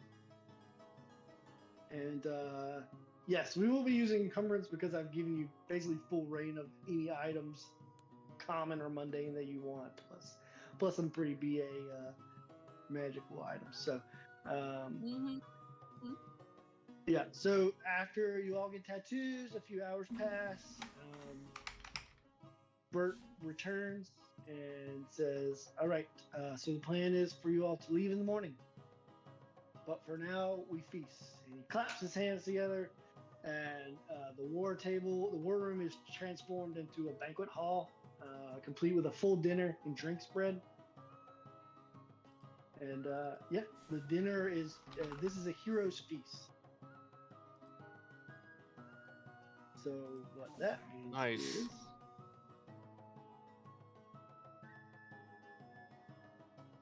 We get some buffs. Yeah, you get some buffs from this feast. There needs to be a Heroes Feast button we can click, and it just gives us all the buffs. Right? What do we get? Yeah, How do we right. know? Come on, D&D Beyond. What's my Uh, subscription for? Look, they got better things right now.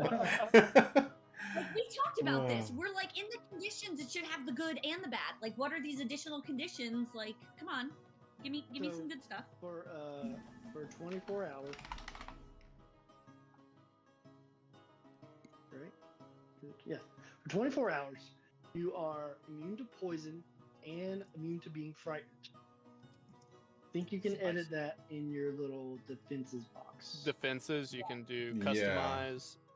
You said resistant or immune? Immunity. Immune. You're immune to poison and immune to frightened.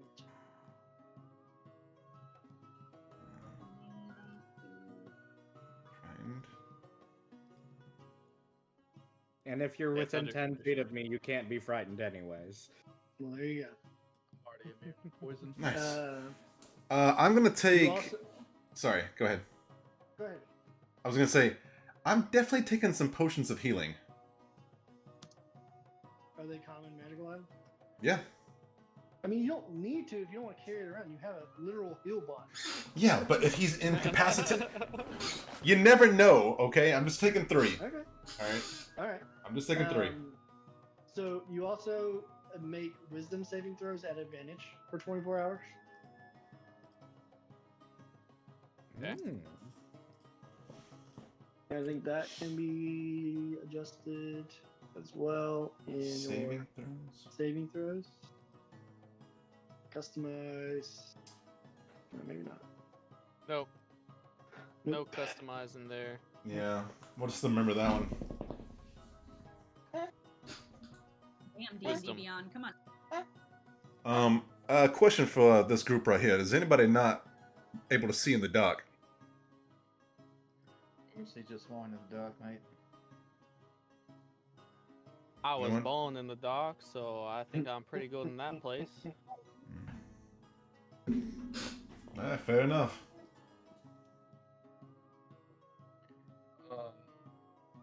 So, Austin, I asked them for a disguise kit, a forgery kit, a playing card set, a poisoner's kit, and thieves' tools, and a couple of vials of poison.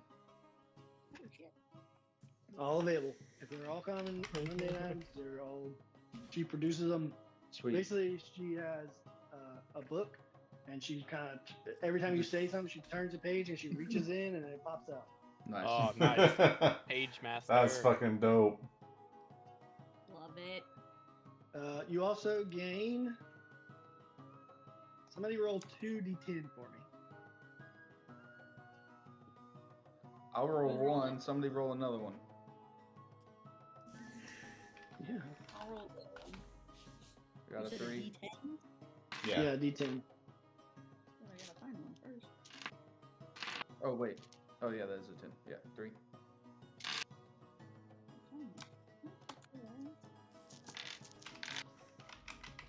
There it is. Oh, wait, no, it's a 12. There it is. Oh, that'd be a 10. Nice. The 0's the 10, right? Yeah. Yeah. Yes. Yes. So you roll a 3, Ian. Yes. So you all gain 13 hit points to your hit point maximum. Your Oh, hit wow. point maximum increases by 13 for 24 hours. And you gain that amount. So, yeah.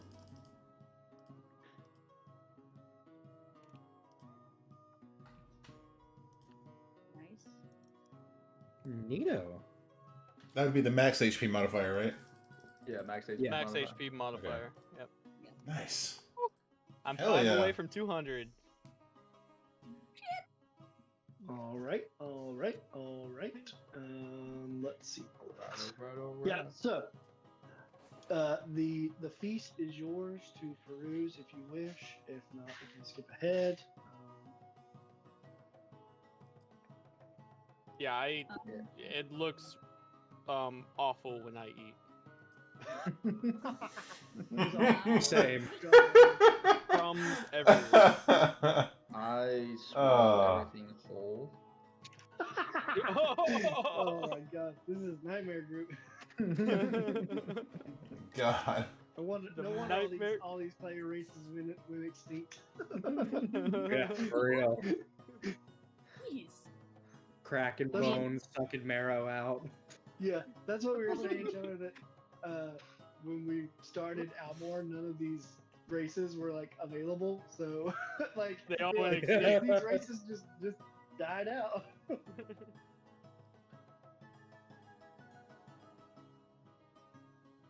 All right. Is there anything you all wish to do during the banquet? I know. Check Socks on my wanted to horse. have words. Socks wanted to have words with Bert, and I will send you that in private. Mm-hmm. Sounds good. I want to talk to. I want to end up talking to each of the creatures that I'll be working with, and kind of find out some more about them, and see if they have everything they need. Make sure that there's nothing else. Let's have some conversations. Yeah. Yeah, so I have everything I need. Do you have everything you need? I'm pretty packed up on all the goods that I could possibly, want and stuff. So, is there anything else that you need from me?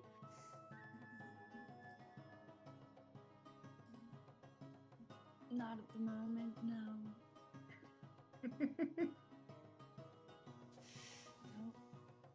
Nope. Gotta get used to that whole talking in my head thing.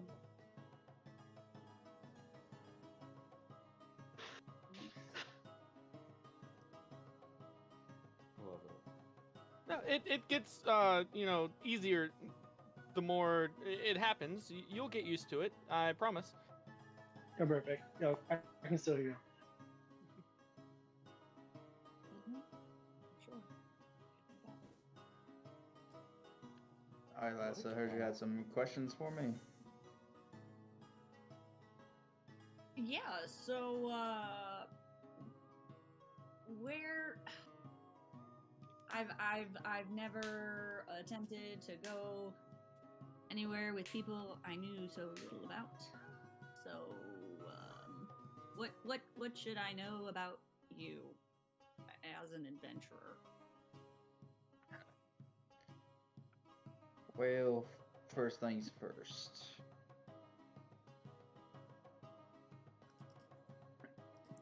If you need to get somewhere, I can put you there. Good to know. Okay. Like, how far somewhere? Not what I'm talking about, Missy. I'm an infiltrator. I get in, I get out. I do things that people don't really want to do. Good to know. But people pay me. Pretty much a lone wolf, stick to myself. But Have you seeing ever- as we're having to travel with others, I'll try and play nice. Gee, thanks. Okay. Anything else I should know? His tongue kind of comes out and goes back in. Not much. What was that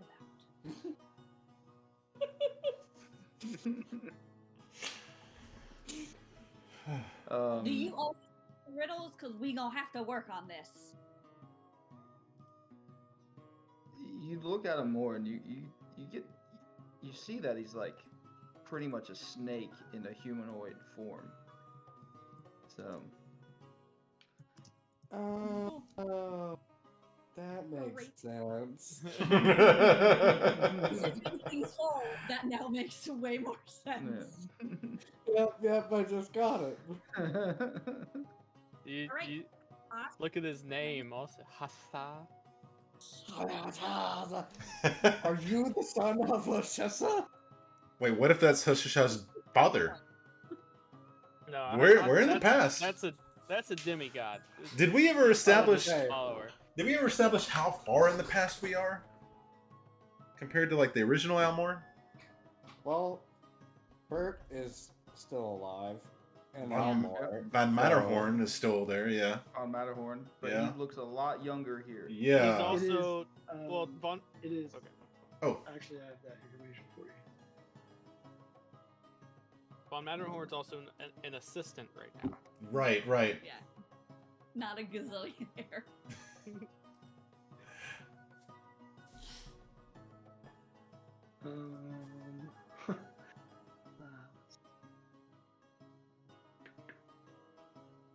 It's somewhere in here.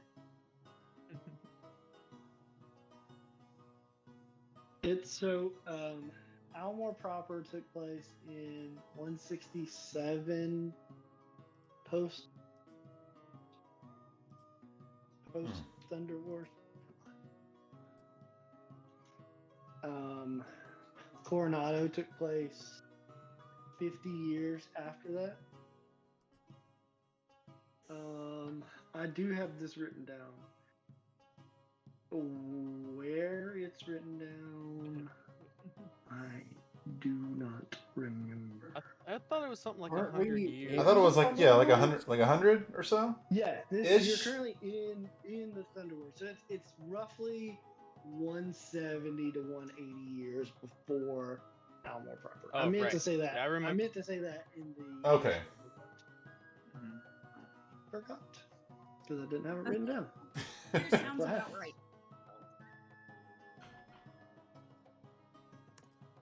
Damn, so Lorenzo's old. Just like real life Scrooge McDuck. He's like impossibly old. Alright. So you being our leader, what skills do you have there? Well, I'm really good at leading people. I keep everybody in line, make sure everybody knows their task and gets it done, and I essentially get us to and from where we're going. I'm sure we're going to have a great time under your leadership, and there's not going to be anything that really goes wrong. I am very confident in how you presented yourself with the group of people in there, and you were a little concerned, which bodes well for me because I was also a little concerned, but you seem to have it under control in your leadership position. Thanks, Grohl. It's Grohl? Grohl is your name? Yeah, Grohl's my name. Cool. Grohl. What should I know about you, Grohl? I play a little music.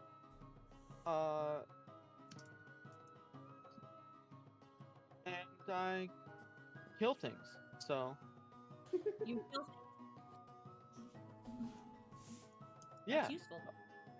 That works for me. As long as it's none of us.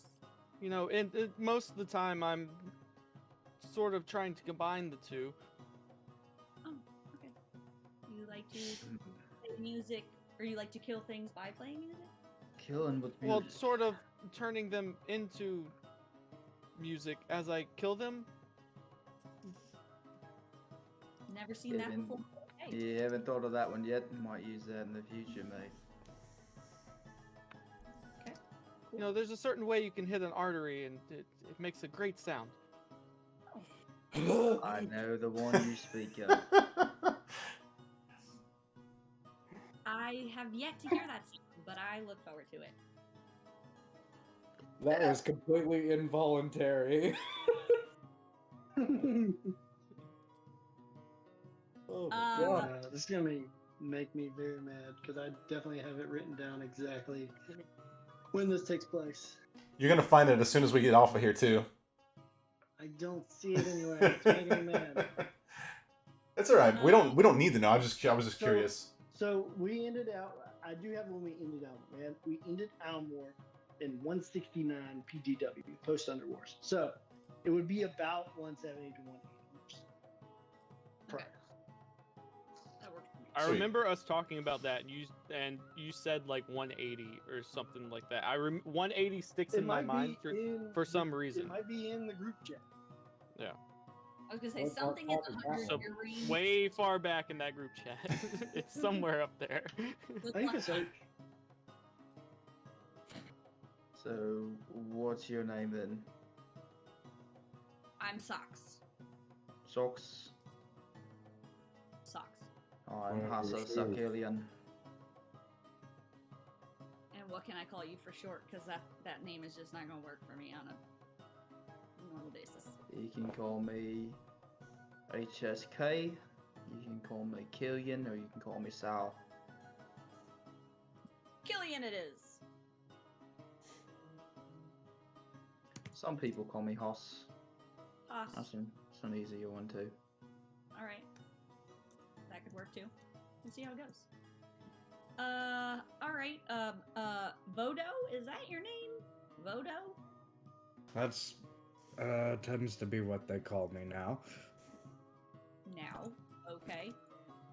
That's a question for later. What should I know about you, Vodo? Recovering psychopath? I don't know. I was, captured at some point by, the Lord Blackstrand and tortured for a while. And I don't remember much before that or after that until a couple of months ago. Now I And rely you- very heavily on my faith and my, I guess, companions to keep me on the straight and narrow. You still refer to him as Lord. Yeah, they kinda burn that one into your head. You like a man on the inside, then? Something like that. Oh, Do we they need did to say worry- something about our ticket in. Do I need to worry about you switching sides on me? No. No, you don't. Love it. You over there, is it Dakin or Dakin or That's pronounced Dakin. Dakin? Great. What do I need to know about you, Dakin? Well, if it's magic, I got you. Magic. Yeah. Great. I'm a wizard of, let's call it no small renown, usually reserved for specific missions of my order. Okay. Anything you specialize in? A little bit of everything. That's not a specialty, but okay, that's cool. Got it. Well, why aren't you a gem? Good point. Like the Good point. opposite of a specialty there, sir? If I had to think of a specialty, I'd say swinging things in my favor and away from the favor of those that are against me. Alright, I can follow that. Okay. I like that. Good to know, thank you. Anything else I need to know about you, lovely gentlemen, that the rest of us should know?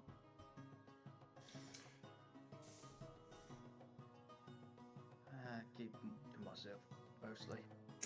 Well, this I is don't think there's much else for me to say to you all. Something you guys have your harnesses. This was new to me as well. I believe that you guys are going to be riding me somehow. That's what the harnesses are for. At least Alright. buy my dinner first, mate. Good to know. That's, they were I would kinda- ask you for dinner first in that situation. Anyway, I believe my friend gave me a potion that'll turn me into something else. Alright. Big enough to carry you all. see, that makes a little more sense. Making way more sense. Yeah. Thank you. And how long does this last? Is it just one potion and that's the only time we can use it? Well, it was one bottle, so I assume I drink the whole thing. If I drink half, maybe I only half turn, and that won't be great. So when Jen was kind of going over the travel plans, that's why you are traveling on foot from your current location to a takeoff point. That makes Yeah, way they- more sense now. Yeah, the See, harness. it's all for coming together now. flying or riding on a land creature. Flying. Flying creature. Okay. Alright, alright. Got it. Fair. Alright. Now, Miss Socks, were you given like a map or are we just gonna go off in a direction? They did provide Believe- you with maps. They gave us I believe they said we're going to the docks. Yeah, they give you maps from your current location to the Crossroads Keep, which is the keep that kind of holds the line, and then from there, they kind of gave you a map to try and follow, but beyond that, it's kind of hard because of the Black Strand's control in that area. You're basically going from the Crossroads Keep to the Heart's Reach Harbor and taking off from there. Right. The Heart Streets Harbor? What now? The Heart's Reach Harbor. Heart's Reach. Heart's Reach. All right. Is it? What time of day is it? Is it like go to bed after Heroes Feast, or is this morning? It's currently Okay. evening after all the tattooing and loading up and kind of getting to know each other in the feast. Okay. And there are a few of the council members waiting around to show you to your quarters when you're ready. Cool. I guess I'll see you all in the morning. Indeed. Good night, everyone. I go ask Helzana to take me to my room. Yeah, she's waiting for you there, and you guys kind of catch up on the way to your room. Your paths in life have drastically veered from when you were kids in the Grove. Yeah. I'll chat to Bear a bit. See what he's been up to. Haven't seen him in a while. He talks of prior to getting involved in the war, running his own roving band of barbarians through the Scarlet Wood and kind of like, causing a little ruckus, but not too much. And you're kind of in awe at the leader that this guy has become, because he was very much like you back in the day. Not kind of anti-establishment, but he found a way to lead in his own way.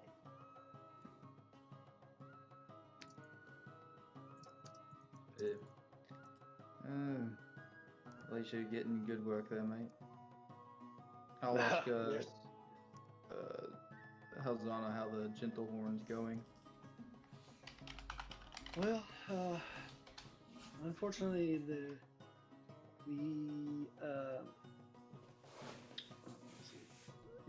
unfortunately, the undead forces have started to leak into the Herald's Hymn and started breaching our borders. So, had to retreat a little, and some tribes had to come together and try to maintain the line. But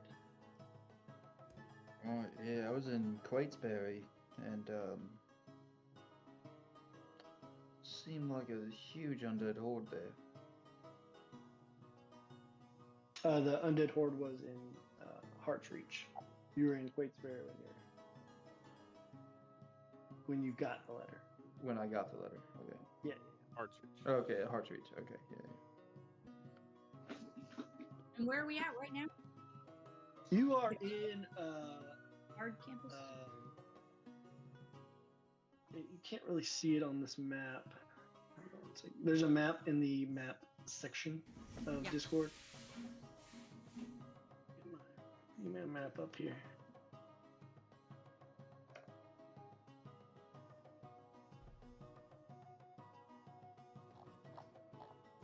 Where are you? I'm so sorry. I cannot lie, cannot sleep tonight. Oh, okay. Let's see.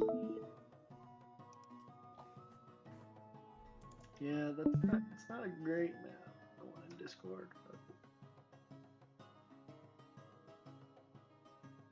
here we are. Where? You are. Oh, this is not a great map either. I like it still via my Cassie Island. Poopy. Yeah, that doesn't exist yet. Oh, I mean, oh the island my does, gosh. just not the name. Okay, that's just a reference. I like it. Let's see if I can get this map pulled up here in the actual map generator. We'll switch accounts to the DM screen. It's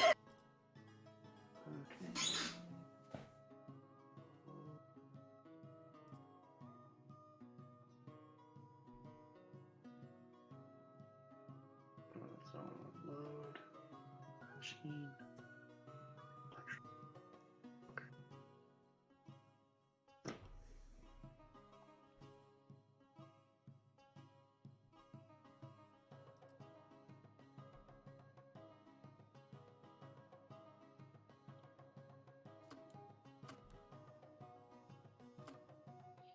Okay. Okay. I'm gonna join. Hopefully it don't blow y'all's ears out.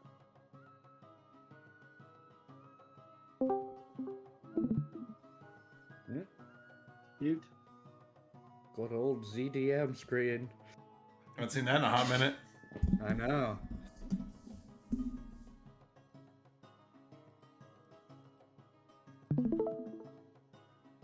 Alright. So you all are in Cogswell, which is near the bottom of the map.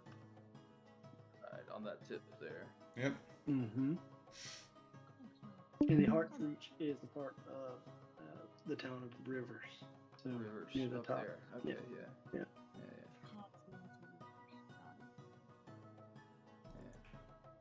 So we're going to this little peninsula of his land to Mhm. fly off from. Okay. Yeah. I was just in Hartreach doing a job, and it went south. I mean, I completed my job, but the aftermath went pretty heavy. It was pretty heavy. Great. Is that something we should be concerned about going forward? I mean, Is that a habit? I got out of there pretty quickly, so I didn't stick around to see what undead were, what they did to the town. I completed my contract and I got my ass out of there. Nice. So you just leave everybody to deal with your mess. I Got do it. what I'm hired to do. Don't mistake that. Good to know. All right. Okay, let's see. So, you all are escorted to your bed by your representative, the person that kind of brought you in. So if you want to have any private conversations with them, otherwise we can scoot to the next day. Can you put that map in our maps at some point? Yeah, I'll take a screenshot of it. It's just the other map that I had was not great. That's cool.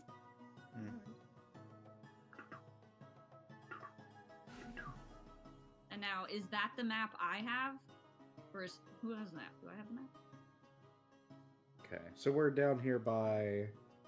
I'll go up. Like the Oh, middle, well. yeah, middle part. We're going to the Yeah, top. so Yeah. Tobol Gulf.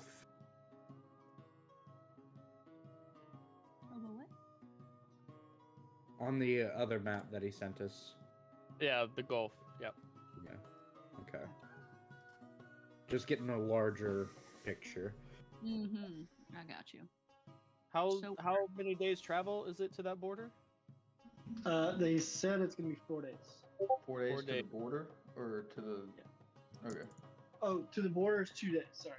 2 days. Okay. And then 2 days past the Yeah. border to the docks. Yeah, it takes a little longer once you're in the Blackstream area to travel. Yeah. Yeah. Okay. Okay. So we're in Ballin, going to Blackstrand next. Is it still called Ballin? Mm-hmm. Yes, that's correct. You're going to what used to be Ballin, but it is no longer Ballin. Falling on hard times. And I put that on a budget.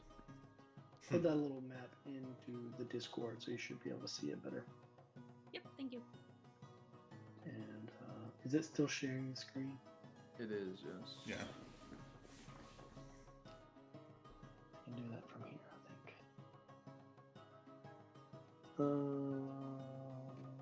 Disconnect. Okay. All right. So you all have a night's rest.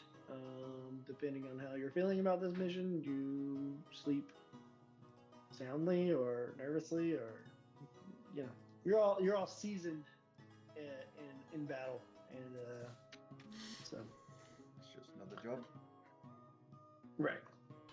Okay. The next morning, you wake up. The council gathers once more in the war room to go over any last details or questions that you might have.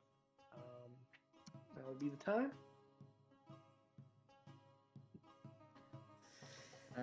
Payments are upon sending the castle to the demi-plane, yes?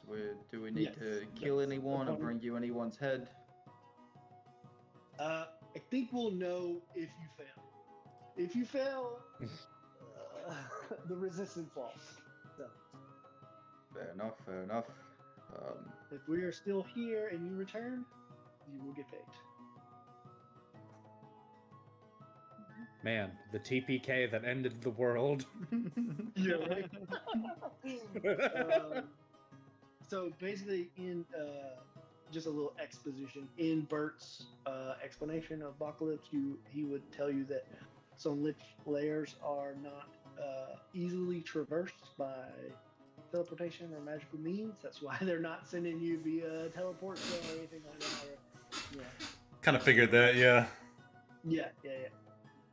And destroying the castle would cause irreparable damage upon the land and the sea due to the debris falling. So, yeah, this is why they came up with this plan and are sending you in a more tactile way than a magical way. Alright, They all. everyone's confirmation, destroying the castle is not an option. Well, Odessa speaks up. She says, "Well, it's estimated that where Odessa's voice. There's so many voices in my head. What did she sound? Doesn't matter." Odessa speaks up. She says, "Is our estimation that if the castle were to be destroyed, that it is floating very high in the sky, and the falling debris or even whole castle, but the falling debris, if you're going to destroy it, there's going to be debris. The falling debris would cause havoc upon the land and sea and biomes, and yeah, so probably not the best. That's why we're sending it to a different plane. This castle does not belong on this plane, so we want to get it out of here." Got you. Thank you for that. Wanted to make sure that we all heard that loud and clear. Sometimes things go sideways and somebody tries to come up with a better plan. This is why that's not an option. Thank you, Odessa. I appreciate that. And they lead you to the boundary of Cogswell. The whole council escorts you there, and as you are at the gates of the campus, Bert kind of pipes up and says, "All right, so you all are our last hope against this darkness. If Blackstrand is able to land this piece on the table, we are sure to lose. But you all have been handpicked by all the leaders of your factions and agreed upon. And we do not doubt for a second that you will fail. So, I leave you with this. Godspeed and good luck." And he gives you this inspiring leader speech. Nice. And you gain... Oh, here we are.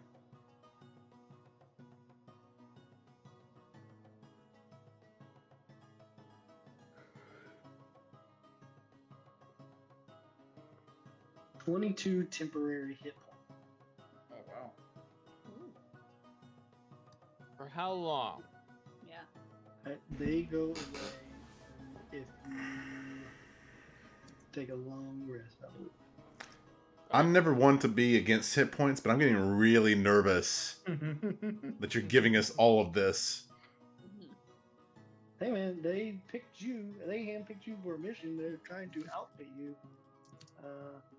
So you're not alone. You're high-level adventurers, connected adventurers. So 217.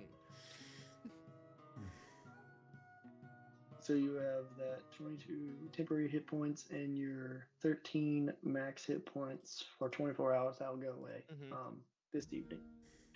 So, travel time.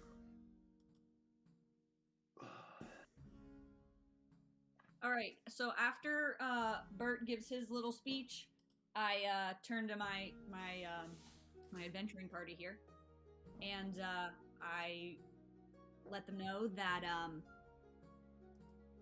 this mission is obviously of the utmost importance, and I have never failed.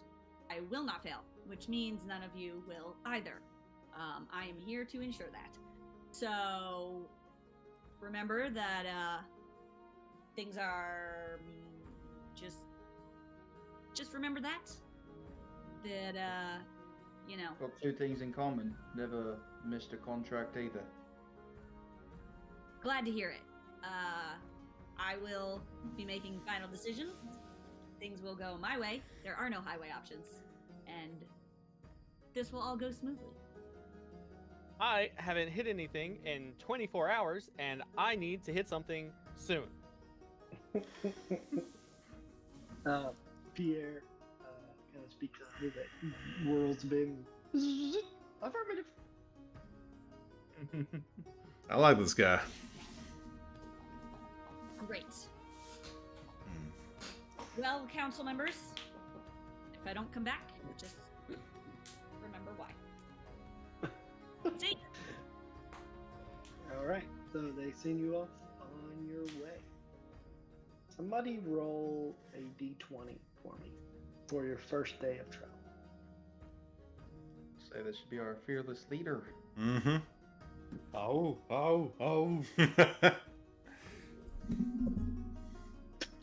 Dig it in the bag. A 4. Starting off strong. I need to hit something. As you breach the gates, a dark cloud rolls in. Heavy rain starts to downpour. I summon my horse.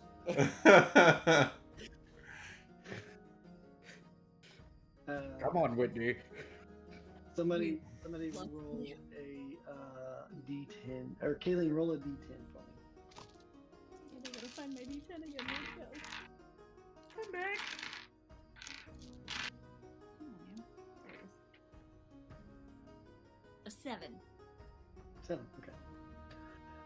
After about most your day of walking, sun's starting to go down, and you all, Dakin, you hear first coming up from a good distance away, a loud, like it sounds like a thundering, like kind of like it's like a thundering, repetitive, like long drawn saw over wood. I'm gonna kind of go like this.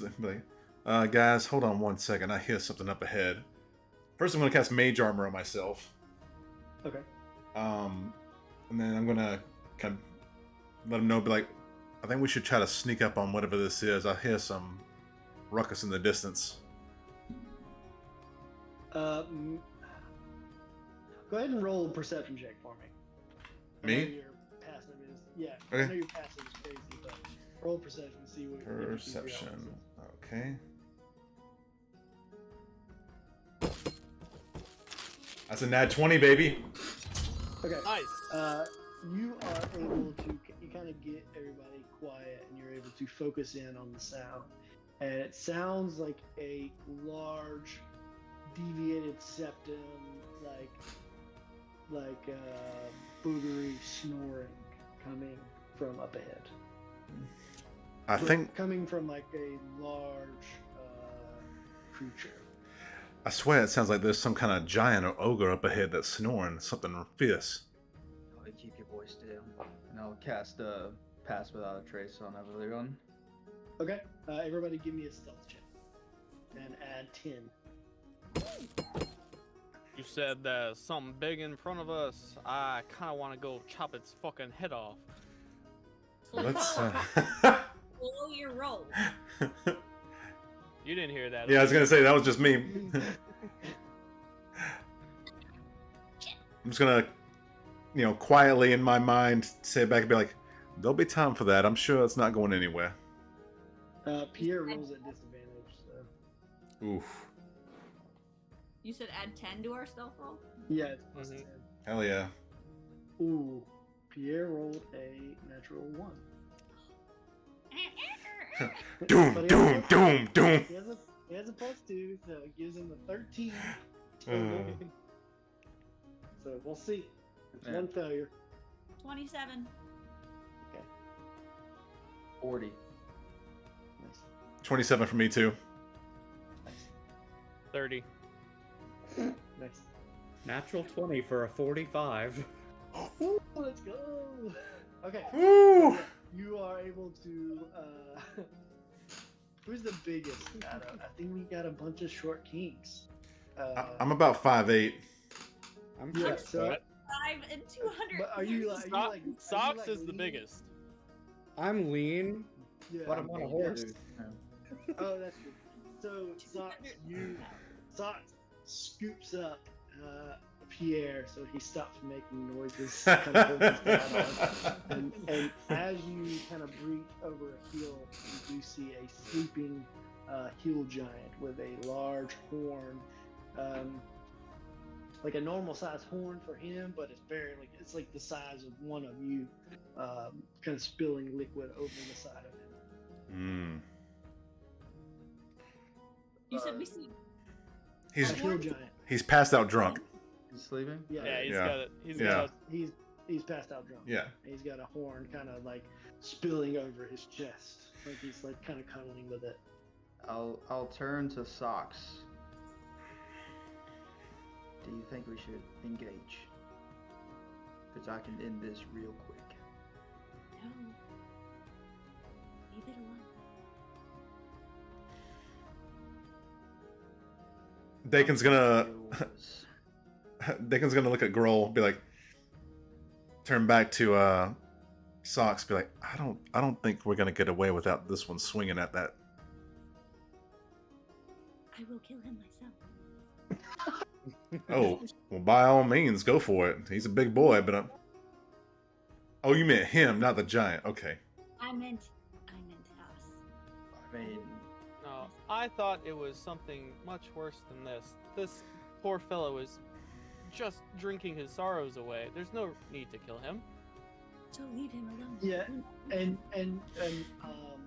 definitely Grohl and Socks would know that this area is pretty safe as far as the wild goes. There's still things like if this giant was probably of his right mind, he might attack you, but like there's bigger threats down the road. Like stuff on this side of the wall is pretty neutral. Let's save our energy for when we actually need it. That's fair. Okay, you all pass through and make camp for the night. Passed on that a good ways. And since Pierre did not use any spells, he creates a hero's feast for you all. We lose our So max HP modifier. Yeah, somebody roll the 2d10.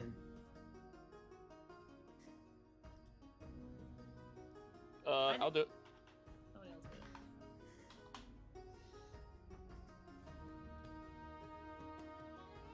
it. 5 and a 2. Okay, so you all get 7 7 additional hit points to your max HP instead of 13. So instead of 13, it's now 7. Yes. Yeah. And we lose our temporary hit points.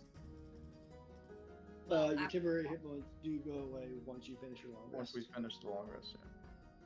but we keep all our defenses for another 24 hours. Yeah, all that's from the hero's feast. The temporary hit points was from Bert's.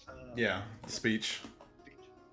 I'm going to summon my Raven Familiar and Okay, have him kind of sit up on a branch above us.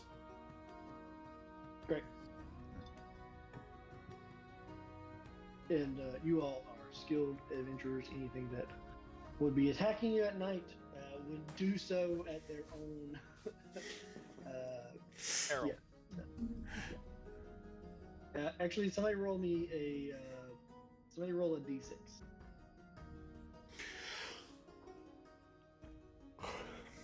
Two. Okay.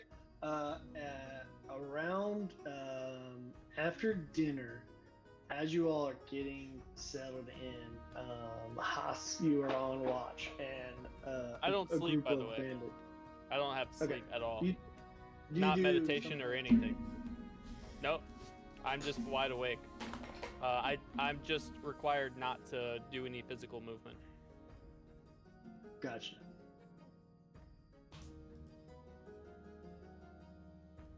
That is your. Okay, your main conscious. Yeah. So you see this, like a group of goblins try to jump you, but Haas is like on them and just like takes care of them and like literally takes care of them, and they're not even a sight to be seen. But you watch this whole massacre go down, and yeah, For one, they jump what they think is me. right. So yeah, all right. So the next day, the rain lets up overnight. Somebody go ahead and roll me a d20 for our next day of travel. I'll try this one.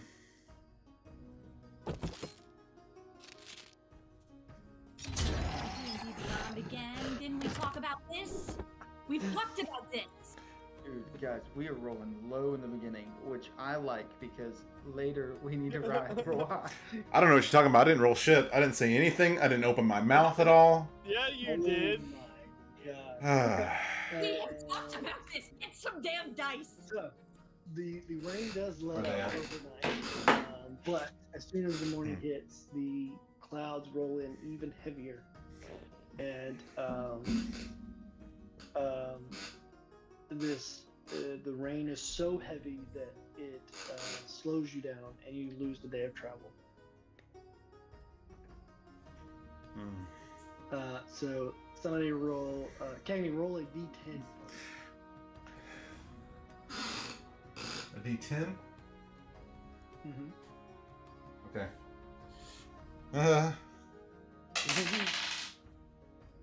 2? Okay, so before the clouds roll in, you all are getting ready for camp, or getting camp broken down, and like I said, the rain let up overnight, and it was kind of overcast, and the sun was poking up, and at one point you all are paying attention and breaking out camp, and all of a sudden the light that's poking through the clouds goes away, and you are in pitch black darkness for a second. And you all look up, and you don't see anything. You see the clouds; they start to roll in, and the rain starts to fall. You travel. You start your travel. You get camp broke down. You start your travel, and as you crest over the hill, you see a large carcass crashes through the ground. Looks like a bear. Like it falls from the sky? Yeah.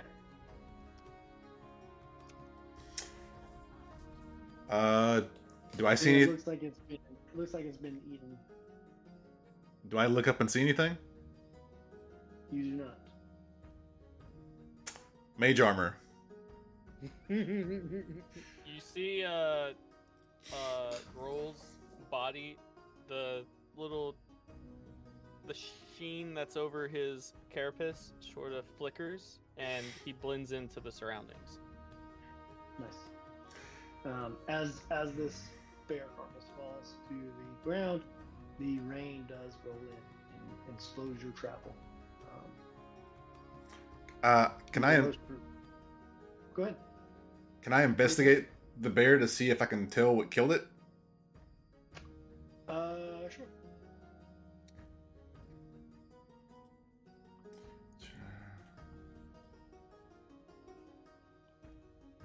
I'm gonna manifest Echo, and I'm gonna slip into the woods, but leave my Echo on the trail. 27. Okay, so you can't tell like what kind of creature this was, but you do see large claw marks, large teeth marks. You find some acid and some burnt hairs. I'm gonna pass the word back to the party. Tell them what I see. Okay. Like we should probably keep an eye out. I'm gonna send old Knock up in the air. It's the Raven's name. Up in the air to kind of float about 50 feet above us to see if it sees anything like anywhere, Okay. like at all. Yeah. Kind of keep a perception thing on us. Cool. Yeah, and you'll have that as you travel for the day, but nothing ever pops up again. And you make camp. And you have your. Huh? I said that's weird. That's not disconcerting. You wake up, or you make camp. You have your hero's feast. Your hit points go from 7 to 12.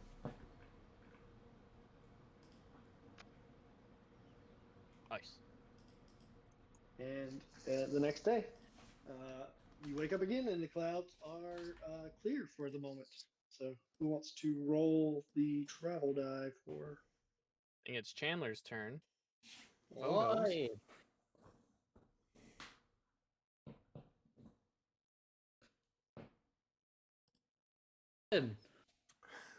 What's that? 7. 7. Okay. The rain is still. The rain trickles back in.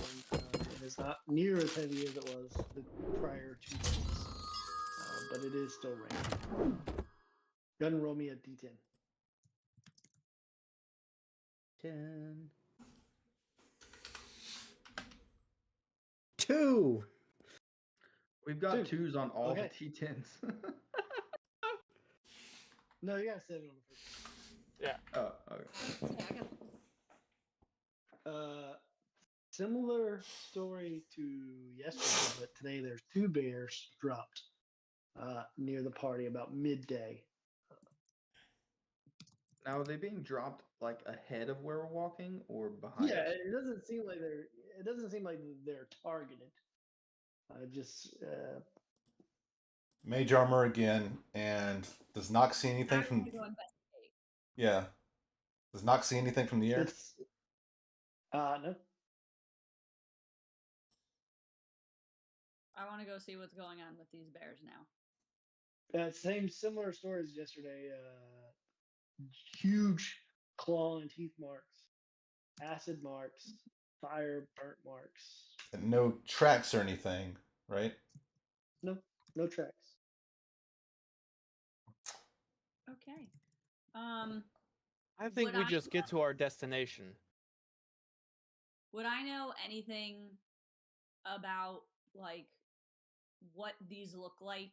Like, do I know if dragons are a thing? Like, do I know? You can make a nature check or an arcana check. That's unfortunate, but I'm gonna do it anyways. Oh, that's it. Oh, okay. So 18, 17. 17? Okay. You have heard stories of dragons and stuff like that. You've never encountered one yourself. But. I'll take it. Actually, no, you're level 15. Of course, they're dragons. Yes, you've encountered dragons. I'm just making sure. Like, Yeah, I'm a for soldier, sure. I don't know. Okay. I'm gonna make sure I tell the group that yeah, Yeah, this looks familiar. But with that roll, I will say that this is not a dragon's MO Okay. to blot out the sun, drop a carcass, be super stealthy. Like that's not a dragon's MO. Okay. I will take that. That also makes sense. Well, guys, this looks like the work of a dragon, but at the same time, it's probably not. They don't exactly like to be stealthy and just kind of And grin. nothing is, Dakin. Nothing is like perking your perception besides the quick flash of the blot out sun. Um, but even as you travel throughout the day, nothing's. Yeah. Can I cast detect magic on one of these corpses? Sure. Or you just cast detect magic and you can see magic around you. Yeah. So you don't see any magic on the corpses. You see all of your traveling companions light up. But, oh god. Ah. Yeah. You look at me and it's just full on glowing because it's not me. Yeah. Yeah. Okay. But I'm gonna pass word to by him. the end of the day, no more signs of any blotting out sun. The rain starts to let up as you crest your final hill, and you see the large 50-foot wall ahead that is kind of broken up by this large keep. You all have made it to the Crossroads Keep. Crossroads. Okay. It's very much like Castle Black kind of vibes. And you see. Let's see. Who do you see? What's his name? There. You see a human, see a human bard sitting out. Kind of, he's like sitting on the like turret area, like in between, and he's got a lute, and he's just kind of like playing a song. And Gruel, you recognize this to be the songbird Adam Farrell. I start And playing my Good. slamming my axes on my shield, trying to put a little beat to his song as I hear it. yeah, and he doesn't even look. He's kind of like looking off into the. He's like sitting in the rain. He's looking off into the sky, and he's like playing a tune. And he hears your beat, and he just starts playing harder with it. But he doesn't look at anything. He's just like playing. And as you all get in his periphery, he looks and says, like, "Oh, you're here." And that's we're in tonight's session. Sweet. Yeah, Yeah. what an intro. Back in Yeah. Aylmore, baby. Like it. Like it. So much talking. That's what intros are, though. Like the first game session, it's a lot of talking. It was literally all exposition. It was. Whew. That's How some much? story building right there. Yeah, I like that. Yeah, that's good. How much I wanted to try and one shot that hill troll though, Oh, dude, I was sitting here thinking about the same thing. I was about to like. I- I was about to Well, suggest as like. much as- You know me, I like my random travel encounters. Yeah. As much Fuck as you there. Grohl he has not hit something in such a long time. He's also not gonna kill a drunken person, because Grohl is a monstrosity in itself. So he sees other monstrosities as like kind, and if one's just passed out from drinking, he's not gonna take that opportunity to And I'm Take a advantage. paid assassin, so that's why I asked what we should have done Right. more later. Right. So literally, the prompt for 2 is something massive blots out the sun for a moment, but nothing is found in the sky. Moments later, a large carcass crashes beside the road, mostly eaten. It has eaten, so it probably won't go after your horses. Nice. Woo! Not Whitney. Did it again. So like 2 carcasses. Gotta keep remembering to roll my d20s at the beginning of the day. Oh yeah, Yeah, your for your- important rolls. Yeah, that's gonna come in so clutch. I can't wait for that. What is that? So, as a He's a divination. divination wizard, I have an ability called Portent. I roll as a 15. I roll 3 instead of 2 d20s at the end of the day, and I can swap those out for anything. Nice. Attack roll, ability save, like it doesn't matter for anybody. So if I get like I got like right now I have a 20, a 9, and a 15. So if like say a guy goes to smack you in the head, gets a nat 20, I'd be like, actually he rolled a 9. That's cool. Yeah, and I roll those every morning after a long rest, and I get to keep those and use those 3 before the next long rest. Nice. It's gonna save somebody's life. Yeah, I'm ready. I'm ready to. I'm ready. This is good stuff. This is all great stuff. Like Yeah. the intro, fantastic. Meeting Oh, yeah. everybody, fantastic. Mm-hmm. I like the I haven't echo. I haven't heard Vodo speak enough to try and mimic his voice to talk to in his head, so that's why I didn't. And then I also feel like me trying to mimic Soxen's voice is just me doing my like I'm just trying to make it like fast speech, because that's kind of how she talks anyway. So. Yeah, Vodo is just like notch down. I feel like a lot of your Talking a voices little low. down. That's fair. Well, you know, with Kid going pitch up and like, Low and slow. Low and slow. yeah. That was fun. I like that one. Yeah. Can't wait to kill something. Dude, I really like this echo ability. Yeah. Yeah, no, I was like, okay, we'll do this travel stuff, and I don't think there's anything like, yeah, there's nothing like terrible that would kill you on this side, but definitely on the other side of the wall, there's. Yeah, I'm just waiting until we cross that wall. It's gonna be like, Yeah. Game on. Mm-hmm. That's why we got our fancy weapons and magical things. Yeah, we are loaded. Oh yeah. I don't have enough. Level 15 though, you should have a decent artillery of things. Yeah, at level 15, this is basically what you would. Yeah. For sure. Yeah. Maybe Yeah. not maybe not the legendary items, but I mean, look at those 2 we smacked around because I got like squirrely the last campaign. Yeah. Yeah, we would have acquired at least something like super useful. Yeah. Yeah. Time. Dude, our stealth as a party is gonna be ridiculous. Yeah, that's wild. awesome. Yeah. Y'all definitely built like an infiltration party. Yeah, I didn't roll advantage on that last one. I forgot I had advantage on stealth with my carapace. Oh. Nice. Nice.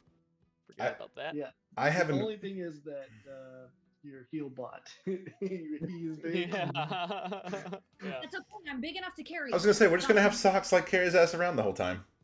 Fine. Yeah. How big is Would- the bot? He's like squat. He's small. He's like 5'5". Yeah. Okay. Also, when you guys sleep at night, I don't. Grohl doesn't sleep at all. He just kind of sort of sits by a tree and blends into it, and then you just hear this clicking noise, like Predator. Great. Disturbing. Not discerning at all. Fine. But Not the worst sound my Pierre- character's falling asleep to. Pierre has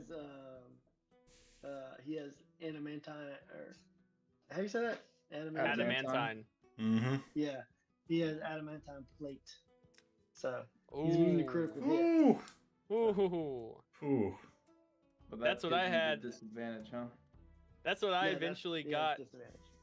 I had the adamantine chainmail as Q.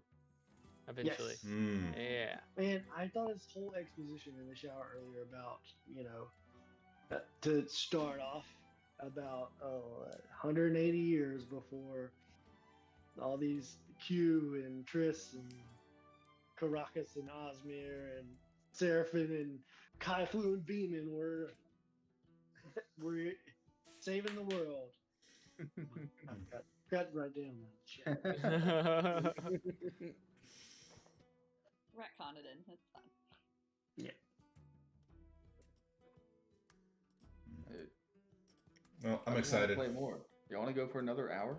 Oh, I wish. Yeah.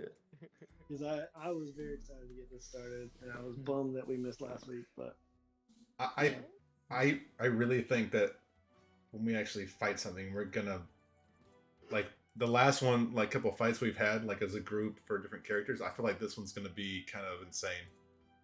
Oh yeah. I don't know why. I just had that feeling.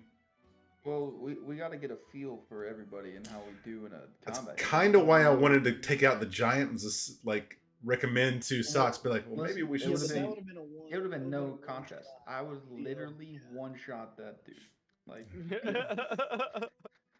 Let's So see, therefore, like, would not have been able to practice working as a That's- team anyways. that's why I asked if that's why I asked Socks if for the go ahead. You want this thing dead or alive? Because I can do either one. The hill giant Like- has 105 HP. Yeah, he would have been so done. I'm pretty He sure- Oh yeah, easy. And he has -1 dex. So You guys hit a lot harder than I do. Right? That's what I was just thinking. I was like, I may have min-maxed this character for once. If I get a surprise attack on anyone, they are dead. If Dead. they don't have, yeah, Yeah. they're dead. You've got 2 assassins in your party. I might not hit that hard, but my other little spells and abilities Oh yeah, make you up guys for it. got You guys got handfuls of D6. Oh yeah, And- plus I well- drop smite on top of it. Yeah, I've got a couple D6, Yeah. but it really all of my stuff comes from surprise attack. Yeah, that's the handful of D6 comes from. Yeah. and with Dakin in your party, you literally can't. It would be almost impossible to be surprised. I can't be Yeah. surprised. Neither can I. Well, between my Dakin has a passive perception of 22. So, One of my features and traits is I can't be surprised. and I have a familiar watching us all the time, so I mean, your familiar would be more likely to be surprised than you are, because That's their true. passive perception would be way lower. Also, fair. I was just kind of thinking about this. Would I have a normal steed when I summon Fine Steed, or would it be Hey, like man, you something got whatever monster? kind of Yeah, it's fine seed. You get to pick. Well, it's normally like a elk, camel, horse, or pony. I was like, this dude spent the it last could be like 400 years in the Black Strand Army. Yeah. You suck. Death roll for all I care. You summon a Drake. Oh, I just read if it. Only I had Greater Steed.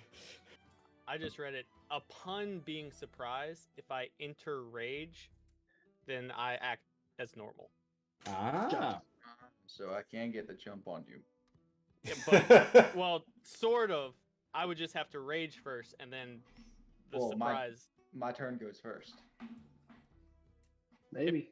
in the Maybe. surprise. In the surprise. It attack. says if you are surprised at the beginning of a combat but not incapacitated, you can act normally on your first turn if you enter rage before doing anything else. Gotcha. Okay. Yeah. Yeah, and he has a +6 and advantage to initiative. So I doubt All he'll right. get Yeah. the jump on you. Yeah. He might beat me in the initiative roll. So yeah. But do you have to roll an initiative roll for a surprise attack if someone doesn't know you're there? Well, that's the incapacitated clause. Yeah, you would only get advantage if they're surprised. But if you go for an attack, you enter initiative automatically, because you gotta play that out. So Even if something's Yeah. sleeping? Well, yeah, if someone's sleeping, then yeah. the surprise would be if like if I didn't see him. Right. But it Yeah. yeah. But it's Yeah, that's- surprise isn't really a condition. It's you. Well, surprise is a condition. You don't get a surprise round. So you're surprised for a round, and you can't act in that round. And so whoever is in combat that Yeah. is not surprised acts, and then everybody acts. And then everybody We're else still acts. thinking of Yeah. 3.5, Ian, where Yeah. surprise was completely different. Yeah. Yeah. So like in a surprise round, the person that is surprised is basically stunned. Right. Exactly. But because he has that feature as the barbarian thing, which I haven't read it, but Feral instinct.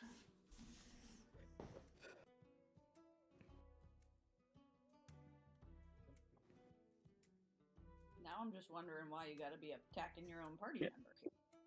Well, I'm just in case somebody else has this same feature. I want to know. right. Yeah. All right, y'all. I gotta go. Yeah. All right. Yes. Okay. Love y'all.